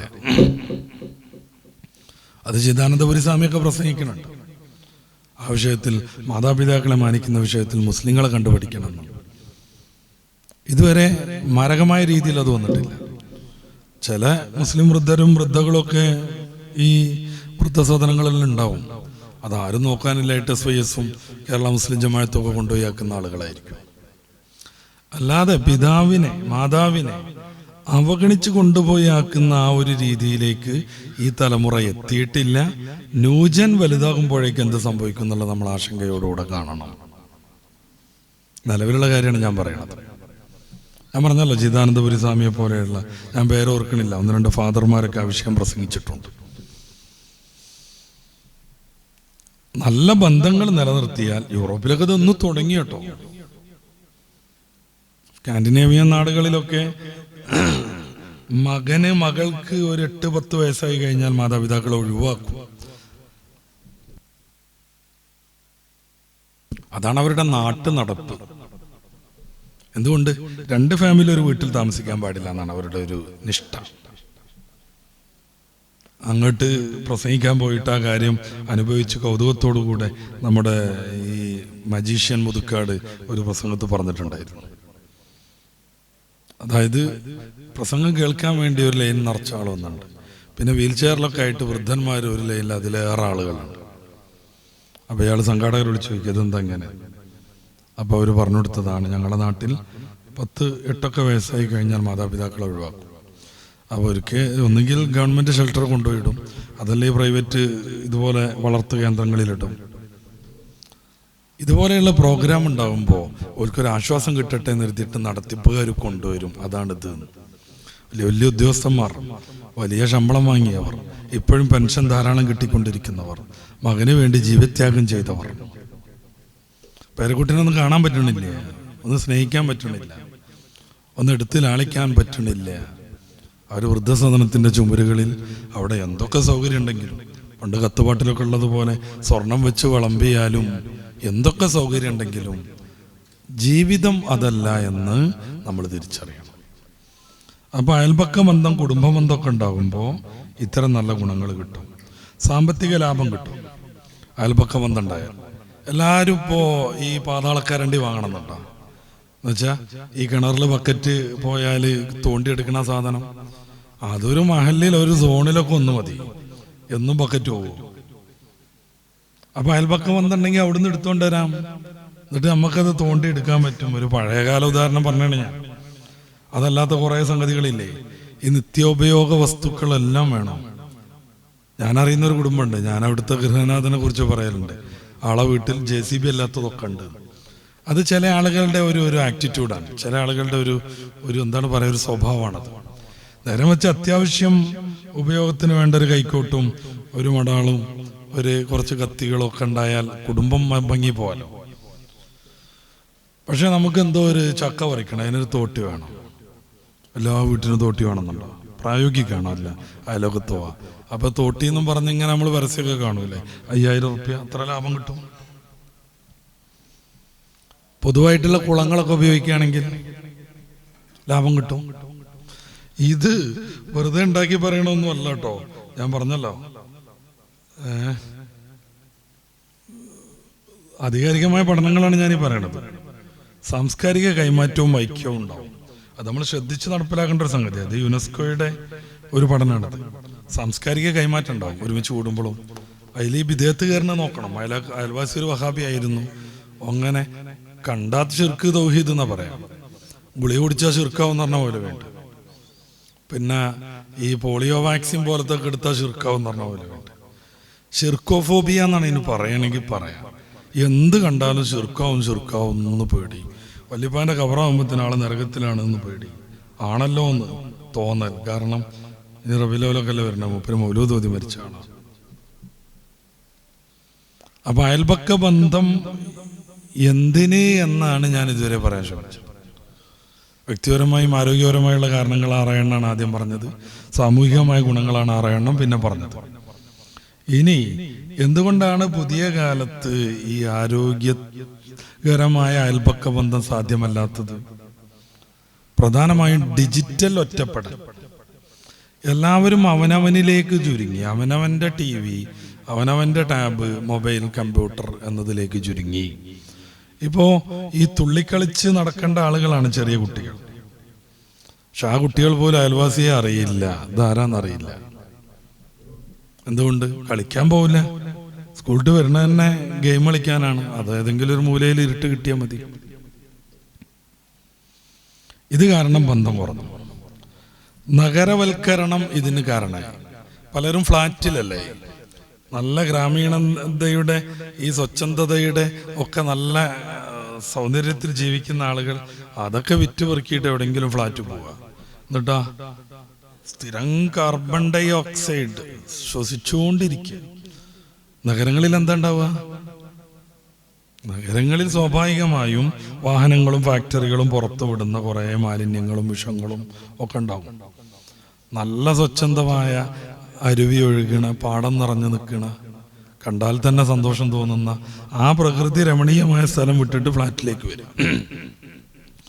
ഫ്ലാറ്റുകാരും വാടകക്കാരും അതേ പ്രകാരം ഈ കോട്ടേഴ്സുകാരൊക്കെ മാറിക്കൊണ്ടിരിക്കും. അപ്പം അത്ര ബന്ധത്തിനൊന്നും വലിയ അർത്ഥമൊന്നും ഉണ്ടാവില്ല. മതിൽ കെട്ടുന്നതിന് വിമർശിക്കുന്ന ചില പ്രസംഗങ്ങൾ നമ്മൾ കാണും. വീടുണ്ടാക്കുന്നതിന് മുമ്പ് ആളുപൊക്കത്തിൽ മതിലുണ്ടാക്കും. അത് വിമർശിക്കേണ്ട ഒരു കാര്യമൊന്നുമല്ല. മതിൽ സുരക്ഷയ്ക്കുള്ളതാണ്, നമ്മുടെയും സ്വത്തിൻ്റെയും സുരക്ഷയ്ക്കുള്ളതാണ് മതിൽ. ഇപ്പം മതിലില്ലാത്ത കൃഷിസ്ഥലങ്ങളിലൊക്കെ പന്നി കയറി മേയൂലേ, നമ്മളറിയണമല്ലേ. അപ്പം അത് വാഴയുടെ കാണ്ടം മൊത്തം തിന്നു പോവുകയാണ്. ഓണം വിപണിയും കരുതിയിട്ട് പൊന്നാരിച്ച് വളർത്തിയ വാഴത്തോട്ടത്തിൽ പന്നിയെത്തിയാൽ മതിൽ സുരക്ഷയാണ്. മതിലിനെ വിമർശിക്കും, അതിന് കഥാപ്രസംഗം നടത്തും, അതിനു വേണ്ടി വയലറിയൊന്നും വേണ്ട. പക്ഷെ മതിൽ തുറക്കണം, ഗേറ്റ് വേണം. പറ്റുമെങ്കിൽ തൊട്ട അയൽവാസിയാണെങ്കിൽ മെയിൻ ഗേറ്റിനപ്പുറം അവിടേക്ക് ചെറിയൊരു ഗേറ്റ് വെക്കണം. പോകാൻ പറ്റണം, പോവുകയും വേണം. പറ്റിയതുകൊണ്ട് മാത്രം കാര്യമില്ല. അപ്പം ഈ നഗരവൽക്കരണം അയൽപക്ക ബന്ധത്തെ ബാധിച്ചു. ജീവിതശൈലിയിലെ വ്യതിയാനങ്ങൾ അയൽപക്കത്തെ ബാധിച്ചു. തിരക്ക്, രാത്രി ജോലികൾ, ഷിഫ്റ്റ് അല്ലേ, രാത്രി ജോലി, പകല് കടന്നുറങ്ങണ, എങ്ങനെ അയൽവാസിനെ കാണുക? രാത്രി ജോലി ചെയ്യുന്ന ആളുകളുടെ ആരോഗ്യ പ്രശ്നങ്ങളൊക്കെ, പുതിയ പഠനങ്ങളൊക്കെ ഉണ്ട്. ഈ കാൾ ഗേൾസൊക്കെ ഉണ്ടല്ലോ, ഇങ്ങനെ ഈ വലിയ കമ്പനിക്ക് വേണ്ടിയിട്ട് നേരം വെളുക്കോളം ഫോൺ അറ്റൻഡ് ചെയ്യാൻ പോണ ടീംസ്, അവരൊക്കെ ഒരു 10, 37, 38 വയസ്സാകുമ്പോഴേക്ക് ടോട്ടലി ഡിസോർഡർ ആവുമെന്നാണ് പറയണത്. കാരണം രാത്രിയെ കുറിച്ച് ഖുർആൻ പറയണത് വജഅലല്ലൈല സക്കന, രാത്രിയെ വിശ്രമിക്കാൻ വേണ്ടി അള്ളാഹു നിയോഗിച്ചു എന്നാണ്. രാത്രി വിശ്രമത്തിനുള്ളതാണ്. രാത്രി 1 മണിക്കൂർ ഉറങ്ങണതിന് പകരം പകല് 3 മണിക്കൂർ ഉറങ്ങിയാലും ഈക്വലാവില്ല. രാത്രി എത്ര ചൂടാണെങ്കിലും കുറെ കഴിഞ്ഞാൽ ഒരു ചെറിയ ആശ്വാസം വരും. രാത്രി ശാന്തമായിരിക്കും, ബഹളങ്ങൾ ഉണ്ടാവില്ല. ആ സമയത്താണ് ഉറങ്ങേണ്ടത്. വജഅലല്ലൈല സക്കന. ഇത് നേരം വെളുക്കുവോളം ജോലിയായിട്ട് നടക്കുക. നിവർത്തികേട് കൊണ്ട് പോകുന്നതിനെ കുറിച്ച് ഞാൻ പറയണില്ല. ഗൾഫിലൊക്കെ ആളുകളുടെ ആരോഗ്യത്തെ ബാധിക്കുന്ന പ്രധാനപ്പെട്ട ഒരു സംഗതി അതാ രാത്രി ഉറക്കൊഴിക്കൽ. ജോലിയൊക്കെ കഴിഞ്ഞ് വരുമ്പോൾ തന്നെ 10, 11 ആവും ചില ആളുകൾ. എന്നിട്ട് ഇങ്ങനെ കൂടി ആലോചിച്ചിട്ട് നമുക്ക് ഇന്ന് ഹോട്ടലിൽ പോയിട്ട് ഫുഡ് കഴിക്കല്ലേ, ആയിക്കോട്ടെ, അങ്ങനെ പോകും. അങ്ങനെ ദുബായിലൊക്കെ 1.5 മണിക്കൂർ ബ്ലോക്കിൽ നിന്ന് ഹോട്ടലിലെത്തും. അത് കഴിഞ്ഞിട്ട് ഹോട്ടലിൽ ഓർഡറും കൊടുത്തിട്ട് ഇരിക്കും 1 മണിക്കൂർ. കുറച്ച് ഈ പച്ചക്കറി, വെജിറ്റബിൾസൊക്കെ കട്ട് ചെയ്ത് കൊടുന്നു തരും, ഇറങ്ങിപ്പോകാതിരിക്കാൻ, കുറച്ചുകൊണ്ടിരിക്കാൻ. അത് കഴിഞ്ഞ് ഫുഡൊക്കെ കഴിഞ്ഞ് 1 മണിക്കൂർ, 1.5 മണിക്കൂർ ബ്ലോക്കിൽ നിന്നിട്ട് റൂമിലെത്തും. ഏകദേശം 2 മണി കണക്കാണ്. എന്നിട്ടാണ് ഉറക്കം. അത് ആരോഗ്യപരമായി വലിയ ബുദ്ധിമുട്ടാവും. അപ്പോൾ പുതിയ കാലത്ത് അങ്ങനെയാണ് ജോലിയൊക്കെ. അതുകൊണ്ട് അയൽപക്കത്തെ പരിഗണിക്കാൻ പറ്റൂല. വിശ്വാസക്കുറവും അരക്ഷിതാവസ്ഥയും. ആർക്കും ആരെയും വിശ്വാസമല്ലല്ലോ. പണ്ടങ്ങാണ്ടൊരു കവി പാടിയിട്ടുണ്ട്, പ്രണയവും പരിണയവും വ്യാപാരം കിളിമകളെ എന്നൊക്കെ. ഇക്കാലത്ത് അയാൾ അന്ന് ദീർഘദർശനം ചെയ്തതാണ് നമുക്ക് തോന്നുന്നത്. അയാൾ ദീർഘദർശനം ചെയ്ത് പാടിയതാ. കാര്യം ഇപ്പൊ അതാണ് സ്നേഹം, വ്യാപാരമാണ്. തട്ടിക്കൊണ്ടുപോയിട്ട് സോണകച്ചി കൊണ്ടുപോയി വിൽക്കാൻ വേണ്ടിയിട്ട് കുറേ പെൺകുട്ടികളെ. ഇവിടെ ഒരു തീവ്ര മനോഭാവം, പ്രവർത്തനമുള്ള പ്രസ്ഥാനത്തിൽ നിന്ന് പോകുന്ന ഒരു ചെറുപ്പക്കാരൻ ചില രഹസ്യങ്ങളൊക്കെ പുറത്താക്കിയത് സോഷ്യൽ മീഡിയയിൽ വൈറലായിരുന്നു. പ്രണയിച്ച് നശിപ്പിക്കാൻ വേണ്ടി മാത്രം അവർക്ക് പ്രത്യേകമായ സംഘങ്ങളുണ്ട് എന്നാണ് പറയുന്നത്. ഇതൊരു സ്വകാര്യമൊന്നുമല്ല, എല്ലാവർക്കും അറിയണതാണ്. പക്ഷെ അദ്ദേഹം അത് നേരിട്ട് പ്രഖ്യാപിക്കുകയും ചെയ്തു. വ്യാപാരമാണ് പ്രണയം, പരിണയം. ചിരി പോലും വഞ്ചനയാണ്. ചിരിക്കണത് എങ്ങനെ അവനെ തോൽപ്പിക്കാന്ന് കരുതിയിട്ടായിരിക്കും. ഈ ഒരു തലത്തിലേക്ക് സാമൂഹിക ബന്ധം ദുർബലമായപ്പോൾ സ്വാഭാവികമായും അരക്ഷിതാവസ്ഥകളുണ്ടായി, വിശ്വാസക്കുറവുണ്ടായി. അപ്പോൾ അവൻ്റെ വീട്ടിൽ കുട്ടി പോകുമ്പോൾ നമുക്ക് ആശങ്കയാണ്. കാര്യം ആ കുട്ടീനെ ചിലപ്പോൾ വെള്ളത്തിൽ മുക്കി കൊന്നേക്കും, ചിലപ്പോൾ മയക്കുമരുന്ന് കൊടുത്തേക്കും. തിരൂരിൽ 14 വയസ്സുള്ള ഒരു കുട്ടിയെ മയക്കുമരുന്നിന് അഡിക്റ്റാക്കി സെക്സിന് നിരവധി തവണ ഉപയോഗപ്പെടുത്തിയ ഭാര്യയ്ക്ക് കൂട്ടുനിന്നത് ഭർത്താവാണ്. എന്തിനാ? ഈ ഫോട്ടോസൊക്കെ വെച്ചിട്ട് അവനെ പിന്നെ ഇതിൻ്റെ കരിയറാക്കി മാറ്റാൻ. ഞങ്ങൾ ഇന്നാളെ പേര് പറയും, ഇന്നാളെ സ്ഥലത്ത് ഇത് കൊണ്ടുപോയി കൊടുക്കണം എന്ന് പറയാൻ വേണ്ടി. അങ്ങനെ വരുമ്പോൾ പുഞ്ചിരി പോലും വഞ്ചനയുടെ ലക്ഷണമായി തീരും. അപ്പോൾ അയൽപക്ക ബന്ധം കുറയും. നിലവിൽ ഏകദേശം ആ ഒരു ഘട്ടത്തിലേക്ക് പോകണം. സമ്മതിക്കരുത്. നാം വിശ്വാസികളാണ്. നമ്മൾ അയൽവാസവുമായി ബന്ധപ്പെട്ട ആയത്തു ഹദീസൊക്കെ നമ്മൾ ധാരാളം കേട്ടതാണ്. ഞാൻ അങ്ങോട്ട് വരുന്നുണ്ട് സമയമനുസരിച്ച്. പരസ്പര സഹായ മനോഭാവം കുറയും. ഞാൻ നേരത്തെ പറഞ്ഞതിൻ്റെ ഒരു മറുവശമാണ്, വിശദീകരിക്കണില്ല. വ്യക്തി കേന്ദ്രീകൃത ചിന്ത വരും. ഞാനും കെട്ടിയവനും തട്ടാനെന്ന് വരും അയൽപക്ക ബന്ധമില്ലെങ്കിൽ. അപ്പം നമ്മളവിടെ എങ്ങനെ ഉണ്ടാവട്ടെ, അവിടെ ഒരു ടാങ്ക് വെച്ചു, എന്നാൽ വലിയ ടാങ്ക് ഇവിടെ വെക്കണം. ഈ അയൽവാസി മത്സരങ്ങളൊക്കെ അല്ലേ, കുടിലമായ മത്സരങ്ങൾ. അവർ മേടിച്ചൊരു കാറ്, എന്നാൽ അതിലേക്കാൾ മുന്തിയത് മേടിച്ചിരിക്കണം. അപ്പോൾ നമ്മളെ കാറോ, അത് നമുക്ക് കിട്ടിയ വിലക്ക് വിൽക്കാം. എന്തേ കാര്യം? ഇവിടെ മത്സരം നടക്കുക അയൽവാസിയായിട്ട്. നല്ല കാറ് വാങ്ങിയാൽ പോയിട്ട് അഭിനന്ദിക്കണം. നല്ല ഉഷാറായിട്ട് അൽഹംദുലില്ലാ, ശ്രദ്ധിക്ക്, പുതിയ വണ്ടിയാണെന്നൊക്കെ പറയണം. അവരുടെ കുട്ടി CA പാസ്സായി, നമ്മളെ കുട്ടി ഡിഗ്രി തന്നെ ഇനി 5-6 വിഷയത്തിൽ ഇമ്പ്രൂവ് ചെയ്യാണ്ട്, തോറ്റു എന്ന് പറയില്ലല്ലോ, ഇമ്പ്രൂവ് ചെയ്യാണ്ട് എന്നാണ് പറയുന്നത്. അത് കരുതിയിട്ട് ആ കുട്ടിക്ക് CA കിട്ടുമ്പോൾ നമ്മൾ നല്ല വർത്താനം പറയണ്ടേ? അയൽപക്കത്തെ കുട്ടി മർക്കസിൽ നിന്ന് 1ാം റാങ്ക് നേടി വന്നു. നമ്മളെ കുട്ടീനെ ഓതാൻ പറഞ്ഞേച്ച് ഓതി നാട്ടിലെ എന്തോ ഒരു ചങ്ങായിയായി മാറി. അത് കരുതിയിട്ട് ആ കുട്ടിക്ക് മർക്കസിൽ നിന്ന് 1ാം റാങ്ക് കിട്ടിയ ഒരു മഹത്തായ ശ്രേഷ്ഠമായ ഒരു ഗുണം, അത് നമ്മൾ അഭിനന്ദിക്കണ്ടേ? നോട്ടുമാലിട്ട് കൊടുക്കണം. നമ്മളടുത്ത കുട്ടിയോ പേരക്കുട്ടിയെങ്കിലും നമ്മൾ വിചാരിച്ച മാതിരി ചിലപ്പോൾ ആയിത്തീരും. അല്ല, ഈർക്കായിട്ടാണോ ഓൻ വരുന്നുണ്ട്, എല്ലാവരും കൂടി അവനെ സ്വീകരിക്കാൻ നിൽക്കുകയാണ്, ജനലൊരൊറ്റ അടക്കലിട്ടേന്ന് പറഞ്ഞിട്ട്. കാര്യം പ്രതിഷേധത്തിന്റെ ഭാഗമാണ്. അയാളുടെ മുഖത്തടിക്കാൻ വയ്യല്ലോ, അതുകൊണ്ടാണ് ജനലടക്കണം. ഇതൊക്കെ ദുഷിച്ച ചിന്തകളാണ്. വ്യക്തി കേന്ദ്രീകൃത ചിന്ത വരും അയൽപക്കം ബന്ധമല്ലെങ്കിൽ. ഈ തലമുറകൾ തമ്മിലുള്ള വിടവ് സംഭവിക്കും. ഇപ്പോൾ നമ്മുടെ ഈ ഗ്രാമപ്രദേശങ്ങളിലൊക്കെ വലിയ കാക്കാരൊക്കെ നല്ല ബന്ധമാണല്ലോ. അവർ പണ്ട് തോട്ട് പോയതും മീൻ പിടിച്ചതും നായാട്ടിന് പോയിട്ട് മുടുങ്കോല് നിലം വരന്തി എറിഞ്ഞതും അത് മുയലിൻ്റെ അടുത്തു കൂടിയാണ് പോയതും പ്രത്യേകിച്ച് കാര്യമൊന്നുമില്ല. മുയലിൻ്റെ അടുത്തു കൂടിയാണ് പോയി. ഇത് തുടങ്ങുമ്പോഴേക്ക് ചാടിച്ച് കേട്ട് സഹകരിക്കുന്നവർക്കൊക്കെ കാണാതെ അറിയും. ഇതിൻ്റെ പരിണാമഗുപ്തി എന്താണെന്ന് അവർക്കൊക്കെ അറിയും. ഞാൻ നിലം വരന്തി മോനെ തൊട്ടൂല നിർത്തിയിട്ടാണ് പോയി. അതുകൊണ്ട് പ്രത്യേകിച്ച് കാര്യമൊന്നുമില്ല, തൊടണം, വീഴണം. പക്ഷെ അടുത്ത തലമുറനെ കുറിച്ച് ആലോചിച്ച് നോക്കൂ. അവർ തമ്മിൽ അങ്ങനത്തെ ബന്ധങ്ങളൊന്നുമില്ല. ഇപ്പം ഈ ഫുട്ബോളൊക്കെ ആയിട്ട് ബന്ധപ്പെട്ട ചില ഈ സൗഹൃദങ്ങളുണ്ട്.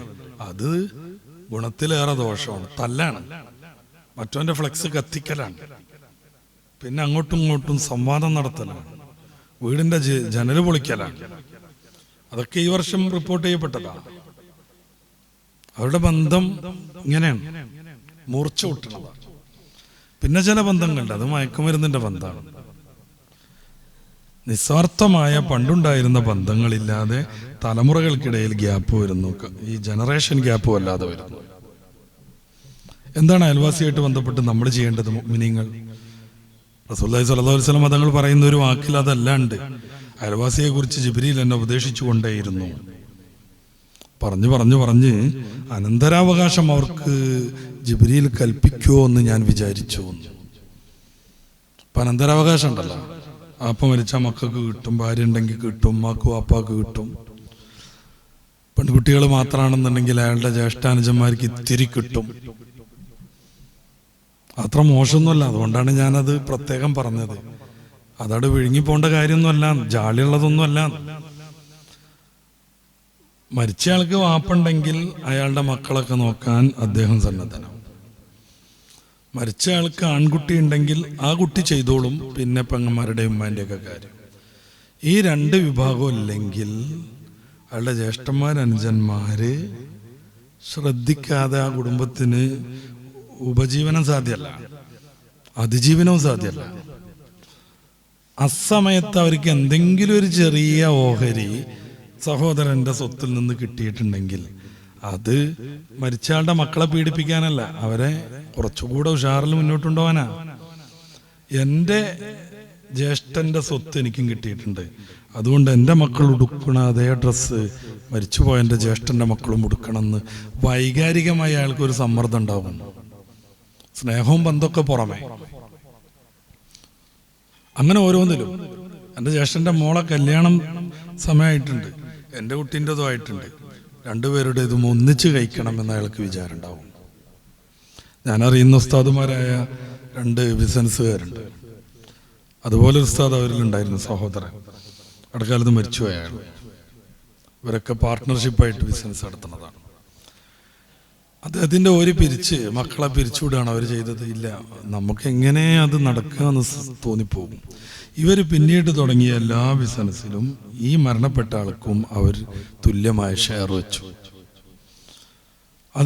അവർ നടത്തുന്ന ബിസിനസ്സിൻ്റെ ലാഭത്തിൽ നിന്നൊക്കെ 3 പേർക്കും തുല്യമായി ഓഹരി വെച്ചു. ഇപ്പോഴും അങ്ങനെ. അവർ പുതിയ ബിസിനസ് നടത്തുമ്പോഴും ആ മരിച്ച സഹോദരൻ്റെ മക്കളൊക്കെ ഇപ്പോൾ ജോലി ചെയ്യാനൊക്കെ ആയി. എന്നിട്ടും അദ്ദേഹത്തിൻ്റെ ഷെയർ 33% അവർ ഇതിൽ ആഡ് ചെയ്യും. ഇതാണ് സ്നേഹം. ഇങ്ങനെ വളർത്തണം. ഇവിടെ ഒരു ഡോക്ടർ എന്നോട് പറഞ്ഞു, വല്യപ്പാക്ക് നിർബന്ധമായിരുന്നു എല്ലാവരും ഒരു പാത്രത്തിൽ നിന്ന് ചോറ് കഴിക്കണം. അങ്ങനെ എൻ്റെ ജ്യേഷ്ഠാനുജന്മാരെല്ലാവരും ഒരു പാത്രത്തിൽ നിന്നാണ് ചോറ് കഴിക്കും. വല്യപ്പ എത്രയും വെയിറ്റ് ചെയ്യുമായിരുന്നു എല്ലാവരും വരാൻ, ജമാഅത്തായിട്ട് ചോറ് കഴിക്കാൻ വേണ്ടി. അതിൻ്റെ ഒരു ഗുണം കിട്ടിയത് എന്താന്ന് വെച്ചാൽ, അയാൾ പറയാ, വല്യപ്പ മരിച്ചു, സ്വത്ത് ഓഹരി വെക്കണം. 30 സെന്റ് വീതമാണ് എൻ്റെ വാപ്പാക്കും വെളാപ്പാക്കും മൂത്താപ്പാക്കും ഉള്ളത്. 30 സെന്റ് വീതം. അതൊരു നീണ്ട സ്ഥലമാണ്. അയാൾ പറയണം, നീണ്ട സ്ഥലം. അപ്പൊ ഞങ്ങൾ അളിയാക്ക വന്നിട്ട് 30 വീതം അത് 3 ഓഹരിയാക്കി. എല്ലാത്തിലേക്കും 12 അടി വഴിയിട്ടു. 12 അടി വഴിയിട്ടു.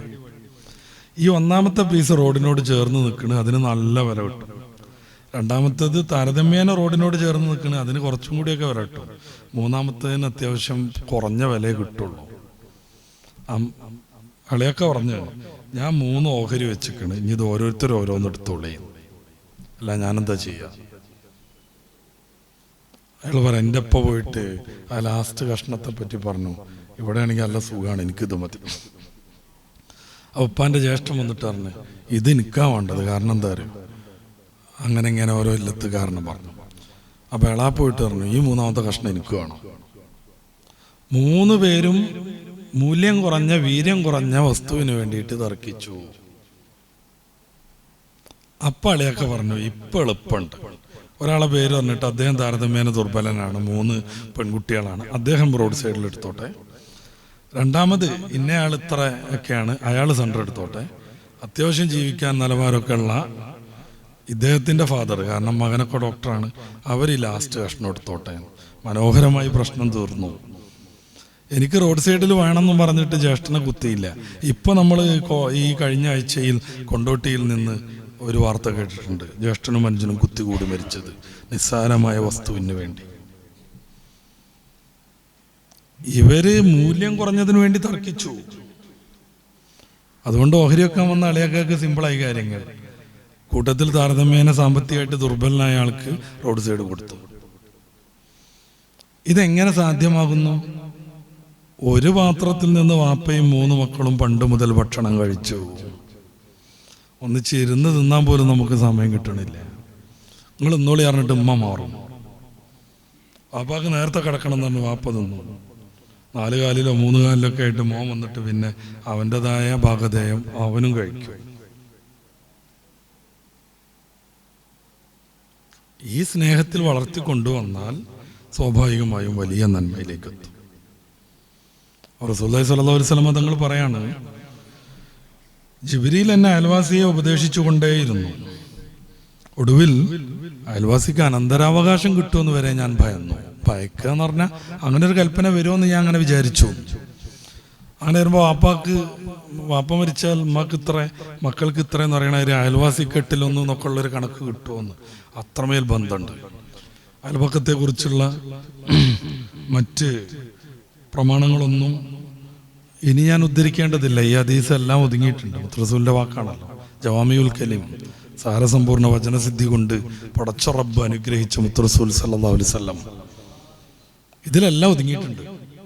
പരിശുദ്ധ ഖുർആനത് പറയുന്നുണ്ട്. സൂറത്തു അന്നിസാഇന്റെ 36-ാമത്തെ വാക്യം ദീർഘമായ ആയത്താണ്, നമ്മൾ പലപ്പോഴും കേട്ടതുമാണ്. അതിൽ മറ്റു കാര്യങ്ങളും പറയുന്നുണ്ട്, സാമൂഹികമായും ആരാധനാപരമായും. വഅബ്ദുല്ലാഹ്, അല്ലാഹുവിനെ ആരാധിക്കണം. വലാ തുശ്രികൂ ബിഹി ഷൈഅൻ, അല്ലാഹുവിൽ ഒരാളെയും പങ്കു ചേർക്കരുത്. വബിൽ വാലിദൈനി ഇഹ്സാനൻ, മാതാപിതാക്കൾക്ക് നന്മ ചെയ്യണം. വബിദിൽ ഖുർബ, കുടുംബക്കാർക്കും. വൽയതാമ, അനാഥകൾക്കും. വൽ മസാക്കീൻ, ദരിദ്രർക്കും. ഇവർക്കൊക്കെ നന്മ ചെയ്യുക എന്നുള്ളത് മതം കൽപ്പിച്ചൊരു രീതിയാണ്. ഒരു വർഷം കഷ്ടിച്ച് ഭക്ഷണം കഴിച്ച് പോകാൻ പറ്റുന്നവരൊക്കെ മയാസീറുൽ മുസ്ലിം എന്ന് പറയുന്ന ഗണത്തിലാണ് ഇവിടെ. മയാസീർ മുസ്ലിം എന്ന് പറഞ്ഞാൽ എന്താ? മുസ്ലിം സമ്പന്നന്മാർ. ആ നാട്ടിൽ ഒരാൾ പട്ടിണി കിടന്നാൽ പടച്ച റബ്ബ് അവരോട് ചോദിക്കും. ഒരാൾ വിവസ്ത്രനായാൽ, വസ്ത്രമില്ലാത്ത ആളായാൽ അവനോട് ചോദിക്കും റബ്ബ്. ഹദീസ് ഉണ്ടല്ലോ, എനിക്ക് വിശന്നു, നീ എനിക്ക് അന്നം തന്നില്ല എന്ന് റബ്ബ് പറയും. ഈ മനുഷ്യൻ ചോദിക്കും, എങ്ങനെ പടച്ചോനെ നിനക്ക് വിശക്കുക? എൻ്റെ സാധുവായൊരു അടിമക്ക് വിശന്നു, നീ അവന് അന്നം കൊടുത്തില്ല, എന്നാൽ നീ എനിക്ക് തിന്നതിന് തുല്യമായിരുന്നു. ഞാൻ നഗ്നനായി, നീ എനിക്ക് വസ്ത്രം തന്നില്ല. ഇതേ ചോദ്യം ചോദിക്കും, ഇതേ മോഡൽ മറുപടിയും വരും. ഞാൻ രോഗിയായി, നീ സന്ദർശിച്ചില്ല. എന്നുവെച്ചാൽ ആ നാട്ടിലെ പാവപ്പെട്ട രോഗിയായി, നീ അവനെ പരിചരിച്ചില്ല, പോയില്ല, സന്ദർശിച്ചില്ല, ആശ്വാസം പറഞ്ഞില്ല, മരുന്ന് വേണമെന്ന് ചോദിച്ചില്ല. ഗവൺമെന്റ് ആശുപത്രിയിലൊക്കെ പുറത്തേക്ക് എഴുതിയ മരുന്ന് വാങ്ങാൻ കഴിയാതെ അവിടുന്ന് കിട്ടണേ ആ ഒരു മെഡിസിനായിട്ട് ഒപ്പിച്ച് രോഗം മാറാൻ പ്രതീക്ഷിച്ചു നിൽക്കുന്ന കുറേ ആളുകളുണ്ട്. നമ്മൾ കരുതും കേരളം എല്ലായിടത്തും വലിയ വലിയ വീട്, റോഡ്, കാറ് ഒക്കെ റെഡിയാണെന്ന്. ആ മെഡിക്കൽ കോളേജിന്റെ പരിസരത്ത് കോഴിക്കോടൊന്ന് പോയി നോക്കൂ. നമ്മുടെ സ്വാതന്ത്ര്യത്തിൻ്റെ ഒക്കെ മുന്നിൽ എത്ര നീണ്ട വരിയാണ് ഇത്തിരി കഞ്ഞിക്ക് വേണ്ടി ജനങ്ങൾ നിൽക്കുന്നത്, കാത്തു നിൽക്കുന്നത്. സാധനം മാത്രമല്ല, അവിടെ വേറെ കുറേ സന്നദ്ധ പ്രവർത്തകരുണ്ട്, സംഘടനകളുണ്ട്. എത്ര നീണ്ട വരിയാണ് രണ്ട് കയ്യിൽ കഞ്ഞിക്ക് വേണ്ടി അവർ നിൽക്കുന്നത്. ചിലപ്പോൾ അവിടെ ഹോട്ടലിൽ പോയാൽ 25 രൂപക്ക് കഞ്ഞി കിട്ടുമായിരിക്കും. ആ 25-ന് വലിയ വില ഉള്ളത് കൊണ്ടാണ് മനുഷ്യന്റെ മുമ്പിൽ ഇതുവരെ കൈനീട്ടി ശീലമില്ലാത്ത ആളുകൾ കഞ്ഞിപ്പാത്രമായിട്ട് ഒച്ചാനിച്ച് നിൽക്കുന്നത്. എന്തിന്റെ പേരിലാണെങ്കിലും ഈ ആശുപത്രിയിലുള്ള ഭക്ഷണം മുടക്കാനൊന്നും പറ്റൂല. നമ്മുടെ കേരളത്തിൽ ഇപ്പം അങ്ങനെ ഒരു വിവാദം നടക്കുന്നുണ്ട്. പൊതിച്ചോറ് കൊടുക്കാൻ പറ്റൂല എന്ന് പറഞ്ഞിട്ട്. ദുരുദ്ദേശങ്ങളില്ലാതെ കൊടുക്കുക എല്ലാവരും, കൊടുക്കണവരൊക്കെ. എന്ത് ചിന്തിച്ചിട്ടാണെങ്കിലും അത്തരം നന്മകളെ തടയാൻ പാടില്ല, പ്രോത്സാഹിപ്പിക്കുകയാണ് വേണ്ടത്. നമുക്ക് ധാരാളം ഉള്ളപ്പോൾ തോന്നും എന്തിനാപ്പത് എന്ന്. പക്ഷെ ഇല്ലാത്ത ആളുകൾ അനന്ത കോടിയുണ്ടെന്ന ബോധം നമുക്കുണ്ടാകും. അപ്പം മിസ്കീനിന് നന്മ ചെയ്യണം, അനാഥയ്ക്ക് ചെയ്യണം, കുടുംബ ബന്ധുവിന് ചെയ്യണം, മാതാപിതാക്കൾക്ക് ചെയ്യണം. വൽ ജാരിദിൽ ഖുർബ, ബന്ധുക്കളാകുന്ന അയൽവാസികൾക്ക് നിങ്ങൾ പ്രത്യേകം നന്മ ചെയ്യണം. വൽ ജാരിൽ ജുനുബി, ബന്ധുക്കളല്ലാത്ത അയൽവാസികൾക്കും നിങ്ങൾ എന്ത് ചെയ്യണം? പ്രത്യേകമായി നന്മ ചെയ്യണം. പിന്നെ വസാഹിബ് ബിൽ ജംബ് എന്നൊക്കെ പറഞ്ഞ് ഇതിന്റെ താഴെ പിന്നുണ്ട്. ഒബിന് സബീൽ, യാത്രക്കാർക്കൊന്നുണ്ട്. സാഹിബ് ബിൽ ജംബ് എന്താണ്? നമ്മുടെ പാർശ്വത്തിലുള്ള കൂട്ടുകാരൻ, പരിചയപ്പെട്ട ഒരാളെന്നർത്ഥം. യാത്രക്ക് നമ്മൾ പരിചയപ്പെട്ടു, ട്രെയിനിൽ നമ്മൾ ഏകദേശം 4 മണിക്കൂർ യാത്ര ചെയ്യാണ്, അടുത്തുള്ള ഒരാളെ പരിചയപ്പെട്ടു. പിന്നെ അയാൾ നമ്മുടെ സാഹിബും ബിൽ ജംബാണ്. അയാൾക്ക് നന്മ ചെയ്യണം. അയാൾക്ക് വോമിറ്റ് ചെയ്യാൻ വരികയാണ്, ആ സമയത്ത് എന്ന് പറഞ്ഞ് പരിഹസിക്കല്ല വേണ്ടത്. അയാളെ കൈപിടിച്ച് ബാത്റൂമിൽ കൊണ്ടുപോകണം. നമ്മൾ ചായ മേടിക്കുകയാണ്, അയാൾക്ക് വേണമെന്ന് ചോദിക്കെങ്കിലും ചെയ്യണം. നമ്മൾ കച്ചവടത്തിന് പോയ സ്ഥലത്ത് അവിടുന്ന് അങ്ങനെ സംസാരിക്കുന്നതിൻ്റെ ഇടയിൽ ഒരുത്തനെ പരിചയപ്പെട്ടു. അവൻ നമ്മുടെ സാഹിബും ബിൽ ജംബാണ്, നമ്മുടെ ഒരു കൂട്ടുകാരൻ, നമ്മുടെ യാത്രയിലെ സഹയാത്രികൻ, നമ്മളെ സത്രത്തിൽ താമസിക്കുന്നു, നമ്മുടെ സഹമുറിയൻ, ഒപ്പം കിടക്കണം. നമ്മൾ സിയാർത്ത് കേന്ദ്രത്തിൽ പോയി, നമ്മളൊക്കെ അങ്ങനെ സിയാർത്ത് ചെയ്ത് മലയാളിയെന്ന് വെച്ചപ്പോൾ ഒരാൾ വന്നിങ്ങനെ പരിചയപ്പെട്ടു. അപ്പം അങ്ങനെ നമ്മൾ സംസാരിച്ചു, നമ്മൾ സംയുക്തമായിട്ട് സിയാർത്തൊക്കെ ചെയ്തു. പിന്നെ നമ്മൾ വല്ല എസ്കേപ്പ് ആവുക ചോറ് കഴിക്കാൻ. അത് വേണ്ട, ആളെ വിളിക്കണം, ഞാൻ ചോറ് കഴിക്കാൻ പോകും, നിങ്ങൾ പോരുന്നുണ്ടോ എന്ന് ചോദിക്കണം. അവർക്കൊക്കെ നന്മ ചെയ്യണം. പരിശുദ്ധ ഖുർആൻ എത്ര സൂക്ഷ്മമായിട്ടാണ് ഇക്കാര്യം പറയണത്. സാമൂഹിക ജീവിതത്തിൽ ഇതല്ലാത്ത വേറെ സാധനം ഉണ്ടാവുമോ എന്ന് ആലോചിക്കും. മാതാപിതാക്കൾ, യതീമുകൾ, അയൽവാസി 2 ടൈപ്പ്, കുടുംബമുള്ള അയൽവാസിയും കുടുംബമില്ലാത്ത അയൽവാസി. പിന്നെ അനാഥർ, അതാണ് യതീം അല്ലേ. പിന്നെ മിസ്കീന്മാര്, യാത്രയിലൊക്കെ പരിചയപ്പെടുന്ന ആളുകൾ, വഴിയാത്രക്കാര്. സാമൂഹിക ബന്ധത്തിന്റെ എല്ലാ ഭാഗമെത്തി. സായിബമ്പിൽ ചെമ്പിലാണ് നമ്മുടെ ഓഫീസിലെ കൂട്ടുകാരൻ വിടുക കേട്ടോ. ഈ ചില ഓഫീസിലൊക്കെ അല്ലേ എല്ലാവരും ചോറ് കൊണ്ടുവരും, എന്നിട്ട് ഷെയർ ചെയ്ത് കഴിക്കുന്ന ഒരു രീതി. അപ്പോൾ കോഴിക്കോട് നമ്മളെ സുനിവേഴ്സിന്റെ ഓഫീസിലൊക്കെ കാണാം, എല്ലാവരും ചോറ് കൊണ്ടുവരും. വ്യത്യസ്തങ്ങളായ വിഭവങ്ങളായിരിക്കും പലരുടേതും. അതെല്ലാവരും എല്ലാവർക്കും കഴിക്കും. കൂടുതൽ 1-2 ആൾക്കൊക്കെ ഭക്ഷണം ഇല്ലാതെ വരും. അപ്പോൾ അവർ വിളിക്കും, ചോറുണ്ട് വരി എന്ന് പറയും. എല്ലാവരും തിരിച്ചിട്ടാൽ അയാളും സുഭിക്ഷമായിട്ട് ഭക്ഷണം കഴിക്കും. ഇത് വലിയ സ്നേഹബന്ധത്തിലേക്ക് എത്തിക്കും. അതുകൊണ്ട് അയൽവാസിയെ ഇസ്ലാം 3ആയിട്ട് പരിചയപ്പെടുത്തുന്നുണ്ട്. 1 ബന്ധുവായ മുസ്ലിമായ അയൽവാസി, 2 ബന്ധുവല്ലാത്ത മുസ്ലിമായ അയൽവാസി, 3 മുസ്ലിം അല്ലാത്ത അയൽവാസി. ഈ 3 ആളോട് നമ്മൾ മര്യാദയും നല്ല സൗഹൃദത്വവും വേണം. ഇപ്പം മുസ്ലിമായ ബന്ധുവായ അയൽവാസിയോട് 3 വിധത്തിൽ നമുക്ക് കടപ്പാടുണ്ട്. 1 അദ്ദേഹം ബന്ധുവാണ്, 2 അദ്ദേഹം അയൽവാസിയാണ്, 3 അദ്ദേഹം മുസ്ലിമാണ്. മുസ്ലിം എന്നുള്ള രീതിയിൽ സക്കാത്ത് പോലത്തേതിൽ അവനെ പരിഗണിക്കണം. 2ാമത്തേത് അദ്ദേഹം മുസ്ലിമാണ് പക്ഷേ ബന്ധുവല്ല. 2 വിധം അയാളോട് നമുക്ക് ബന്ധമുണ്ട്. 1 അയൽവാസിയാണ്, 2ാമത്തേത് അയാൾ മുസ്ലിമാണ്, 3ാമത്തേത് മുസ്ലിമും അല്ല ബന്ധുവല്ല അയൽവാസിയാണ്. അയൽവാസി എന്നൊരൊറ്റ കാരണത്താൽ അദ്ദേഹത്തെ നമ്മൾ പരിഗണിക്കണം. എത്രത്തോളം എന്നറിയാവോ? നമ്മുടെ വീട്ടിൽ ഒരു സ്പെഷ്യൽ ഫുഡ് ഉണ്ടാക്കുമ്പോൾ അതിൻ്റെ സ്മെല്ല് അയാളുടെ വീട്ടിലെ മക്കളെ അലോസരപ്പെടുത്തരുത്. ഇവിടെ നല്ല ബിരിയാണിൻ്റെ മണം, ആ കുട്ടികളാണെങ്കിൽ കഷ്ടിച്ച് റേഷൻ അരി കൊണ്ട് ഒപ്പിച്ച് പോവുകയാണ്. അങ്ങനെ സംഭവിക്കരുത്. അപ്പം നമ്മളോട് ബിരിയാണിയൊക്കെ ഉണ്ടായി, വേണമെങ്കിൽ വെച്ചോളൂ, പക്ഷെ ഇത്തിരി കൂടുതൽ അരി ഇടണം, അവർക്കും കൊടുക്കണം. നമ്മുടെ കുട്ടി ഓറഞ്ച് തിന്നിരിക്കണ്, കൈയൊക്കെ കഴുകി സോപ്പിട്ട് സ്മെല്ല് മാറ്റിയിട്ട് വേണം കളിക്കാൻ വിടാൻ. അവിടെ അങ്ങനെ ചെല്ലണ സമയത്ത് ഓൻ ഓറഞ്ചിൻ്റെ മണം. മറ്റേ കുട്ടികൾ ഇല്ലാതെ വിഷമിക്കും.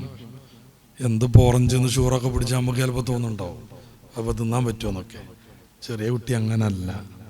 നമ്മുടെ കുട്ടി തള്ളി മറിക്കും വീട്ടിൽ വാങ്ങിയ മഞ്ചിനെ കുറിച്ച്, വീട്ടിൽ വാങ്ങിയ ചോക്ലേറ്റിനെ കുറിച്ച്. അതൊക്കെ എന്ത് സാധനം കൊണ്ട് ഉണ്ടാക്കണതാന്ന് ആലോചിക്കണം കേട്ടോ. അലർജി ടൈപ്പ് രോഗങ്ങളുള്ള കുട്ടികൾക്കൊന്നും ചോക്ലേറ്റ് തുടിപ്പിക്കാനും പാടില്ല. എന്തായാലും അതിൻ്റെ ഫതില് കുട്ടി അവിടെ പോയിട്ട് പറഞ്ഞിട്ടുണ്ടെങ്കിൽ ഈ സാധു കുട്ടി വിഷമിക്കും. അതുപോലെ ശ്രദ്ധിക്കണം. അയൽവാസിയായിട്ട് ബന്ധപ്പെട്ട് ഇസ്ലാം പറയുന്ന ഏതാനും കടമകൾ വിശദീകരിക്കാതെ ഞാൻ പറയാം. 1 റദ്ദു സലാം, സലാം മടക്കൽ. ഇജാബത്തു ദഅവ, വിളിച്ചാൽ ക്ഷണിച്ചാൽ സ്വീകരിക്കൽ. എന്നെ ആദ്യം പറഞ്ഞിട്ടില്ല അതുകൊണ്ട് ഞാൻ പോവില്ല, നിക്കാഹ് പറഞ്ഞിട്ടില്ല അതുകൊണ്ട് കല്യാണത്തിന് പോയില്ല. ഇതൊക്കെ താന്തോന്നിത്താണ്. മുത്തറസൂൽ സല്ലല്ലാഹു അലൈഹി വസല്ലം ജംഉം ഗസ്റും അനുവദനീയമായ അത്ര യാത്ര ചെയ്തിരുന്നു ക്ഷണം സ്വീകരിക്കാൻ. 25 ടൈപ്പ് മന്തിയും കുഴിമന്തിയും ഫ്രൂട്ട്സും പിന്നെ എന്തൊക്കെയാ സാധനങ്ങളുണ്ടല്ലോ, സലാഡും ഒന്നും ഉണ്ടാവില്ല. കഷ്ടിച്ച് 2 ചപ്പാത്തിയും ഇത്തിരി കറിയും കിട്ടിയേക്കും. ഇന്നത്തെ പോലെ AC വണ്ടിയോ അല്ല, എല്ലാ സംവിധാനങ്ങളും ഉള്ള. ഒട്ടകപ്പുറത്തിരുന്ന് കഠിന വെയിലും കൊണ്ട് പോകണം. പക്ഷെ അവൻ ക്ഷണിച്ചു എന്നുള്ളതിന് ഇത്രയെങ്കിലും മര്യാദ കാണിക്കണം. കല്യാണ ആലോചന എന്നോട് പറഞ്ഞിട്ടില്ല, എപ്പോൾ നിശ്ചയത്തിന് വിളിക്കണേ ഞാൻ പോകില്ല, അത് പറ്റൂല. ഞാൻ വിശദീകരിക്കണില്ല എന്ന് പറഞ്ഞതാണ്, പിന്നെ അത് കയറിപ്പോയതാ. കഫുല്ലദാനിൽ ജാരി, അയൽവാസിയെ തൊട്ട് ഉപദ്രവങ്ങളൊക്കെ നമ്മൾ പ്രതിരോധിക്കുക. അയൽവാസിൻ്റെ വീട്ടിൽ കല്യാണമുണ്ട്, കല്യാണത്തിന് അന്വേഷണം വരുന്നുണ്ട്, ഉപദ്രവം പ്രതിരോധിക്കേണ്ടിയിരുന്നില്ല, ഉപദ്രവം കാരണം. ഇവിടെ എന്നോടൊരു സാധുസ്താദ് പറഞ്ഞു, മോന് 60 ചില്ലാനും കല്യാണം വന്നു, ഒറ്റൊന്നും അയൽവാസികൾ സമ്മതിച്ചില്ല. മോളെ കെട്ടിച്ചു കൊടുക്കാനല്ലേ, സ്വാഭാവികമായിട്ടും വാപ്പാക്കൊരാശങ്ക ഉണ്ടാവുമല്ലോ. അയൽവാസികളോട് പോയി അന്വേഷിക്കും എന്താ കുട്ടിയുടെ കഥ എന്നൊക്കെ. ആ കുട്ടി 2 പ്രാവശ്യം ആത്മഹത്യക്ക് ഒരുങ്ങി. 2 പ്രാവശ്യം ആത്മഹത്യക്ക് ഒരുങ്ങി. എൻ്റെ കുട്ടിൻ്റെ കയ്യിൽ നിന്ന് കയറ് ഞാൻ വാങ്ങി വലിച്ചെറിഞ്ഞു. 60 കല്യാണം വന്നിട്ട് മൊത്തം മുടക്കി എന്നൊക്കെ പറഞ്ഞാൽ എത്രമേൽ ഫിറഔനാണ് അയൽവാസി എന്ന് ആലോചിച്ചു.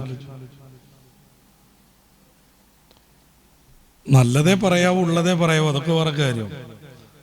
പിന്നെങ്ങനെ ഈ 4 കാലിൽ കള്ളുടിച്ച് കിടക്കണവനെ പറ്റി നല്ല കുട്ടികളെ ഭാഗ്യം പറയാൻ പറ്റുമോ? ഉള്ളതേ പറയാവോ? അങ്ങനെ കല്യാണം മുടങ്ങണീന് ബോർഡ് വെച്ചിട്ടൊന്നും കാര്യമില്ല. കയറി തല്ലും കമ്മിറ്റി ആയാലും വേണ്ടില്ല എന്ന് ബോർഡ് വെച്ചിട്ട് കാര്യമില്ല. മനുഷ്യൻ നന്നാവണം. 4 കാലിലല്ല, മനുഷ്യന്മാരൊക്കെ 2 കാലിലാണ് നടക്കുക. അങ്ങനെ ആവണം. നേരെ മറിച്ച് അത്തരം കുഴപ്പങ്ങളൊന്നും ഇല്ലാത്ത കുട്ടി എൻ്റെ ഒരു സുഹൃത്ത് അയൽവാസിക്ക് ഫോൺ വിളിച്ചു, ഓൻ്റെ പേരും പറഞ്ഞിട്ട്. പിന്നെ നിങ്ങളല്ലേ, നിങ്ങളെ അയലോകത്തൊരു കുട്ടി ഉണ്ടല്ലോ, ഒരു ചെറുക്കം, ഓനെ മുള കെട്ടിക്കാൻ എന്താ അവസ്ഥ എന്നൊക്കെ ചോദിച്ചപ്പോൾ എൻ്റെ റബ്ബേ, ഇയാളങ്ങോട്ട് പറഞ്ഞിട്ട്, ഇത് വിളിക്കണത് ഓൻ തന്നെയാണ്, ഇത് ഫുള്ള് റെക്കോർഡ് ചെയ്തിട്ട് ഓൻ അതേറ്റാണ് പോയി 4 അങ്ങോട്ട് പൊട്ടിച്ചു. ഈ ഈമുള്ള കുട്ടികൾക്ക് അവിടെ ഇവിടെയും പോയിട്ട് പോലെ വികാരം തീർക്കാൻ പറ്റൂലേ, കല്യാണം തന്നെ നടക്കണം. അയൽവാസിയെ തൊട്ട് ഉപദ്രവം തടയാന്നുള്ളതിനപ്പുറം വെറും ഉപദ്രവം ചെയ്യാന്നുള്ള ശൈലിയാണ് കണ്ടുവരുന്നത്. നമ്മൾ മാറണം, നന്നായിരിക്കണം. വെള്ളം അവൻ്റെ വീട്ടിൽ ഒഴുക്കി വിടുക. നമ്മളെ മേലെ ഉള്ള പറമ്പിൽ നിന്ന് വെള്ളം വരുമ്പോൾ മറ്റോ വലിയ ചിറ കെട്ടി അവിടെ നിൽക്കുക, എന്നിട്ട് ഇയാളുടെ മുറ്റൊക്കെ വെള്ളം മൂടുക. സ്വാഭാവികമല്ലേ, വെള്ളത്തിന് താഴേക്കല്ലേ പോകാൻ പറ്റുള്ളൂ. അത് ഇയാൾ പറഞ്ഞിട്ടുണ്ട്, ഇജ്ജ് അവിടെ കടന്നട കുടിച്ചളാന്നൊക്കെ പറയാം. ഇതൊക്കെ നമ്മുടെ നാട്ടിൻ പ്രദേശത്ത് നടക്കുന്നതാണ്. ഉപദ്രവം ഇല്ലാതാക്കണം. പിന്നെ തഹമ്മുലുൽ അദാ അനിൽ ജാർ, അയൽവാസിയെ തൊട്ട് പ്രയാസങ്ങളൊക്കെ നമ്മളെ ഏറ്റെടുക്കണം. എന്നാൽ ദുന്യാവും ആഖിറൊക്കെ ജയിക്കുന്നു, നമ്മൾ കുടുങ്ങൂല. ഖദീജ ബിൻത് റസൂലിനോട് പറഞ്ഞ പ്രധാനപ്പെട്ട ഒരു പോയിന്റ് അതാണല്ലോ, കല്ലാ ലാ യുഹ്സിക അല്ലാഹു അബദാ. ഒരിക്കലും ടെൻഷൻ അടിക്കരുത്, അല്ലാഹ് നിങ്ങളെ നിരാശപ്പെടുത്തൂല. എന്തേ കാര്യം? തഹ്മീലുൽ കല്ലാ, അങ്ങ് വലിയ സാമൂഹിക പ്രവർത്തകനാണ്. ആളുകളിൽ നിന്ന് പ്രയാസങ്ങൾ സ്വയം ഏറ്റെടുക്കുന്ന ആളാണ്. ആക്ഷേപമൊക്കെ കിട്ടും, ഓനോൻ്റെ അങ്ങനെയാണ് ഇങ്ങനെയാണെന്നൊക്കെ, പക്ഷേ അവസാനം രക്ഷപ്പെടും. കുറേ ഹദീസുകൾ സംബന്ധമായിട്ടുണ്ട്, ഞാൻ അങ്ങോട്ട് കിടക്കണില്ല. ഖലാഉ ഹവായിജ്, അയൽവാസിയുടെ ആവശ്യങ്ങൾ നിർവഹിച്ചു കൊടുക്കുക. അവർക്ക് റേഷൻ അരി വാങ്ങാൻ പൈസ അല്ല, നമ്മൾ കൊടുക്കുക. അവർക്ക് അടിയന്തരമായിട്ട് ഇന്ന സംഗതി ചെയ്യണം. ഓരോ കിണർ വറ്റിയിട്ടുണ്ട്, നമ്മളെ കിണറിൽ നിന്ന് എടുത്തോളൂ എന്ന് പറയല്ല, പൈപ്പ് ഇട്ട് കൊടുക്കുക. നമ്മളെ ടാങ്കിൽ നിന്ന് അങ്ങോട്ട് പൈപ്പ് ഇട്ട് കൊടുക്കുക. പിന്നെ സത്രുഹു വസിയാനത്തു ഇർളിഹി, അവന് ഡ്രസ്സില്ലെങ്കിൽ കൊടുക്കുക, അവൻ്റെ ആത്മാഭിമാനം സംരക്ഷിക്കുക. വേണ്ടാത്ത വർത്താനൊക്കെ പറയില്ലേ, ചിലപ്പോൾ ചില പെണ്ണുങ്ങളെ കുറിച്ചൊക്കെ വെറുതെ പറഞ്ഞുണ്ടാക്കും. ആ സമയത്ത് നമ്മൾ കട്ടൊക്കെ അവർക്ക് പിന്തുണയായിട്ട് നിൽക്കണം. അവരോട് സ്നേഹം പ്രകടിപ്പിക്കുക, അവരേക്ക് ഇഹ്ദാ, നമ്മുടെ വീട്ടിലൊക്കെ ഉള്ള സ്പെഷ്യൽ കാര്യങ്ങളൊക്കെ അവർക്ക് കൊടുക്കുക. പിന്നെ അവരെ സഹായിച്ചുകൊണ്ടിരിക്കുക ആവശ്യം ഉണ്ടാകുന്ന സമയത്ത്. ഇതിനൊക്കെ ഹദീസുകളുണ്ട് കേട്ടോ, ഞാനായിട്ട് കിടക്കണില്ല. അവരുടെ സന്തോഷങ്ങളിലും അവരുടെ സന്താപങ്ങളിലും നമ്മൾ പങ്കെടുക്കുക. രോഗം വരുന്ന സമയത്ത് സാരല്ല, നമുക്കൊരു ആശുപത്രി പോവാം, എൻ്റെ ഒരു പരിചയത്തിൽ നല്ല ഡോക്ടറുണ്ട്, ഞാനും കൂടെ പോരാ, ഒപ്പം കട്ടക്ക് നിന്ന് കൊടുക്കുക. മോശം രീതിയിലാവരുത് കേട്ടോ. ഈ രോഗമായിരുന്നു എൻ്റെ ഒരു ചങ്ങായിക്ക്, മരിച്ചുപോയി എന്നുള്ള ആ രീതിയിലാവരുത്. ആശുപത്രിയിലൊക്കെ നമ്മൾ കാണാൻ പോയി വളരെ ആർദ്രതൊക്കെ കാണിച്ച് ഞാൻ വന്നല്ലോ എന്നൊക്കെ തെളിയിച്ച് അവസാനം എന്താ ചെയ്യുക, എനിക്കിപ്പോൾ ഈ രോഗം പിടിച്ചല്ലോ. നമ്മളെ നബീസുവിനും അതന്നെയായിരുന്നു, ഓള് നടന്നു വന്നോളൂ, പിന്നെ ആംബുലൻസിലല്ല വരേക്ക് എത്തിയത്. ഇങ്ങനൊന്നും ആരും ആശ്വസിപ്പിക്കരുത്, കഥ കഴിക്കരുത്. മാസാലിതങ്ങളിത് വിസ്തരിച്ച് പറയുന്നുണ്ട് കേട്ടാ, മാസാലിതങ്ങളിത് വിസ്തരിച്ച് പറയുന്നുണ്ട്. അപ്പോൾ അവരുടെ സന്തോഷങ്ങളിൽ പങ്കെടുക്കണം. കുട്ടി SLC നല്ല ഉഷാറായി, നമ്മൾ അഭിനന്ദിക്കുക. അവർക്ക് എന്തോ ഒരു വിഷമമുണ്ടായി, നമ്മൾ ആശ്വസിപ്പിക്കുക. വിട്ടുവീഴ്ച ചെയ്യുക. അയൽവാസിയായിട്ട് ബന്ധപ്പെട്ട് ഓനവൻ്റെ തൊടുവിൽ എന്തോ ഒരു വേസ്റ്റ് കത്തിച്ചപ്പോൾ പുക വന്നിട്ട് നമ്മുടെ റംബുട്ടാൻ്റെ 4 ഇല ഉണങ്ങിപ്പോയാൽ സാരം ജന്നി ശ്രദ്ധിച്ചോളി എന്ന് പറയും. അതോടുകൂടെ അവൻ്റെ തെങ്ങിൻ്റെ അടിയിൽ നമ്മളെ തൊടുവിൽ വമ്പിച്ച ടയറ് കത്തിച്ചിട്ടിട്ട് അതങ്ങോട്ട് ഉണക്കി കളയല്ല വേണ്ടത്. പിന്നെ കാണുന്ന സമയത്ത് പുഞ്ചിരിക്കുക. അയൽവാസിയോട് മാത്രമല്ല, ഏത് മനുഷ്യരോടും. തബസ്സുമുക ഫീ വജ്ഹി അഖീക സദഖത്തുൻ, സഹോദരൻ്റെ കൂട്ടുകാരൻ്റെ മുഖത്ത് നോക്കി ചിരിക്കണത് പുണ്യാണ്. അതാണ് റസൂൽ വരെ ചിരിക്കണ രീതിയിലല്ലേ മിക്കപ്പോഴും കാണൽ. പിന്നെ അന്നസീഹത്തു, പിന്നെ തവജ്ജുഹു ഇലൽ ബിൽ മഅറൂഫി, നല്ലത് പറഞ്ഞു കൊടുക്കുക. നന്മ ഉപദേശിക്കുക, ഇതൊക്കെ നമ്മുടെ ബാധ്യതയാണ്. അദ്ദീനു നസീഹ എന്നാണല്ലോ പറയുന്നത്. ഇങ്ങനെ അയൽവാസിയായിട്ട് ബന്ധപ്പെട്ട് നിരവധിയായ പുണ്യങ്ങളുണ്ട്. അയൽവാസ ബന്ധം കൊണ്ട് മാത്രം സ്വർഗത്തിലെത്താൻ നമുക്ക് പറ്റും. ഞാൻ നേരത്തെ പറഞ്ഞ അതിൻ്റെ സാമൂഹിക വിഷയങ്ങളാണ്, അതുകൊണ്ടുണ്ടാകുന്ന ശാസ്ത്രീയ ഗുണങ്ങളാണ്. പിന്നെ എന്തുകൊണ്ടാണ് പുതിയ കാലത്ത് അയൽപക്ക ബന്ധം കുറയണത് എന്നാണ്. ഇതെല്ലാം മനസ്സിലാക്കി എവിടെയാണ് കുറവ് വരുന്നത് അത് പരിഹരിച്ച് കൃത്യമായ രീതിയിൽ, മതം പറഞ്ഞ രീതിയിൽ, നമ്മുടെ ചിന്തകളേക്കാൾ, നമ്മുടെ തോന്നലുകളേക്കാൾ, സാമൂഹികമായി നമുക്ക് കിട്ടുന്ന ചില വിവരങ്ങളേക്കാൾ മുസ്ലിം പാലിക്കേണ്ടത് മതത്തിൻ്റെ തീരുമാനങ്ങളാണ്. അതിലൊന്നും യാതൊരു തർക്കവും ആർക്കും ഉണ്ടാവരുത്. മതം പറഞ്ഞ രീതിയിൽ അയൽപക്ക ബന്ധം വെച്ച് പുലർത്തുക. അങ്ങനെ വന്നാൽ ദുനിയാവിലും ആഖിറത്തിലും വിജയിക്കാനുള്ള കാരണമായി അത് മാറും. അള്ളാഹു തൗഫീഖ് നൽകുമാറാവട്ടെ. നമ്മിൽ നിന്ന് മരണപ്പെട്ടവർക്കൊക്കെ അള്ളാഹു സന്തോഷം പ്രദാനം ചെയ്യട്ടെ. പ്രത്യേകിച്ച് എൻ്റെ ഉമ്മ മരിച്ച ആണ്ട് ഇന്നലെയായിരുന്നു, സഫർ 6-ന്. പലപ്പോഴും നമ്മളൊക്കെ ഉമ്മാരെ പറ്റി ഓർക്കുന്നത് പോലെ വളരെ കഷ്ടപ്പെട്ടൊരു കാലത്ത് നമ്മളൊക്കെ ഇങ്ങനെ ആവാൻ വേണ്ടി പട്ടിണി കിടന്ന് ജീവിച്ചവരാണ്. കപ്പയുടെ വെള്ളം മാത്രം കുടിച്ച് 9 പ്രസവം നടത്തിയ ആളാണ്. കപ്പയുടെ വെള്ളം മാത്രം കുടിച്ച്. കാരണം കപ്പയുടെ കഷ്ണം ജ്യേഷ്ഠന്മാർക്കൊക്കെ മെല്ലെ വാപ്പാനെ കാണാതെ ഓരിച്ചു കൊടുക്കും. അങ്ങനെയാണ് നമ്മുടെയൊക്കെ ഉമ്മാരൊക്കെ ഉള്ളത്. നമ്മളൊക്കെ ആ രണ്ടും കണ്ട തലമുറക്കാരാ. ഈ ആഡംബരവും സന്തോഷവും ആർഭാടമൊക്കെ കണ്ടു, അവരെയും കണ്ടു. പുതിയ കുട്ടികൾക്ക് ഇത് മാത്രമേ അറിയുള്ളൂ. അപ്പോൾ നമ്മളുടെ ഏറ്റവും വലിയ ബാധ്യത അവർക്ക് വേണ്ടി ദ്വാരക്കലാണ്, സദഖ ചെയ്യലാണ്, നന്മകൾ വർദ്ധിപ്പിക്കലാണ്. പടച്ച റബ്ബ് അവർക്കടക്കം നമ്മിൽ നിന്ന് മരണപ്പെട്ട എല്ലാവർക്കും സ്വർഗം നൽകുമാറാവട്ടെ, സന്തോഷം പ്രദാനം ചെയ്യട്ടെ. ഖബർ ജീവിതം സ്വർഗീയ ജീവിതമായി അള്ളാഹു കബൂലാക്കട്ടെ. നമ്മുടെ ഒരു ക്ലാസ് നിത്യമായി വരുന്ന ആൾ പേരക്കുട്ടിയുടെ അല്ലേ ഒരു സർജറിയുടെ വിഷയം പറഞ്ഞിട്ടുണ്ട്. അള്ളാഹു പെട്ടെന്ന് സലാമത്ത് നൽകട്ടെ. അവർ പ്രതീക്ഷിച്ചതിലധികം സന്തോഷത്തിൽ വളരെ പെട്ടെന്ന് അള്ളാഹു അതിന് ശിഫ നൽകുമാറാവട്ടെ. നമ്മളെല്ലാവരെയും, നമ്മുടെ മക്കളെയും ബന്ധമുള്ളവരെയും അള്ളാഹു എല്ലാവിധ വിപത്തുകളിൽ നിന്നും പ്രയാസങ്ങളിൽ നിന്നും കാത്തുരക്ഷിക്കുമാറാവട്ടെ. റബ്ബനാ ആതിനാ ഫിദ്ദുനിയ ഹസന വഫിൽ ആഖിറതി ഹസനത്തും വഖിനാ അദാബന്നാർ. അസ്സലാമു അലൈക്കും.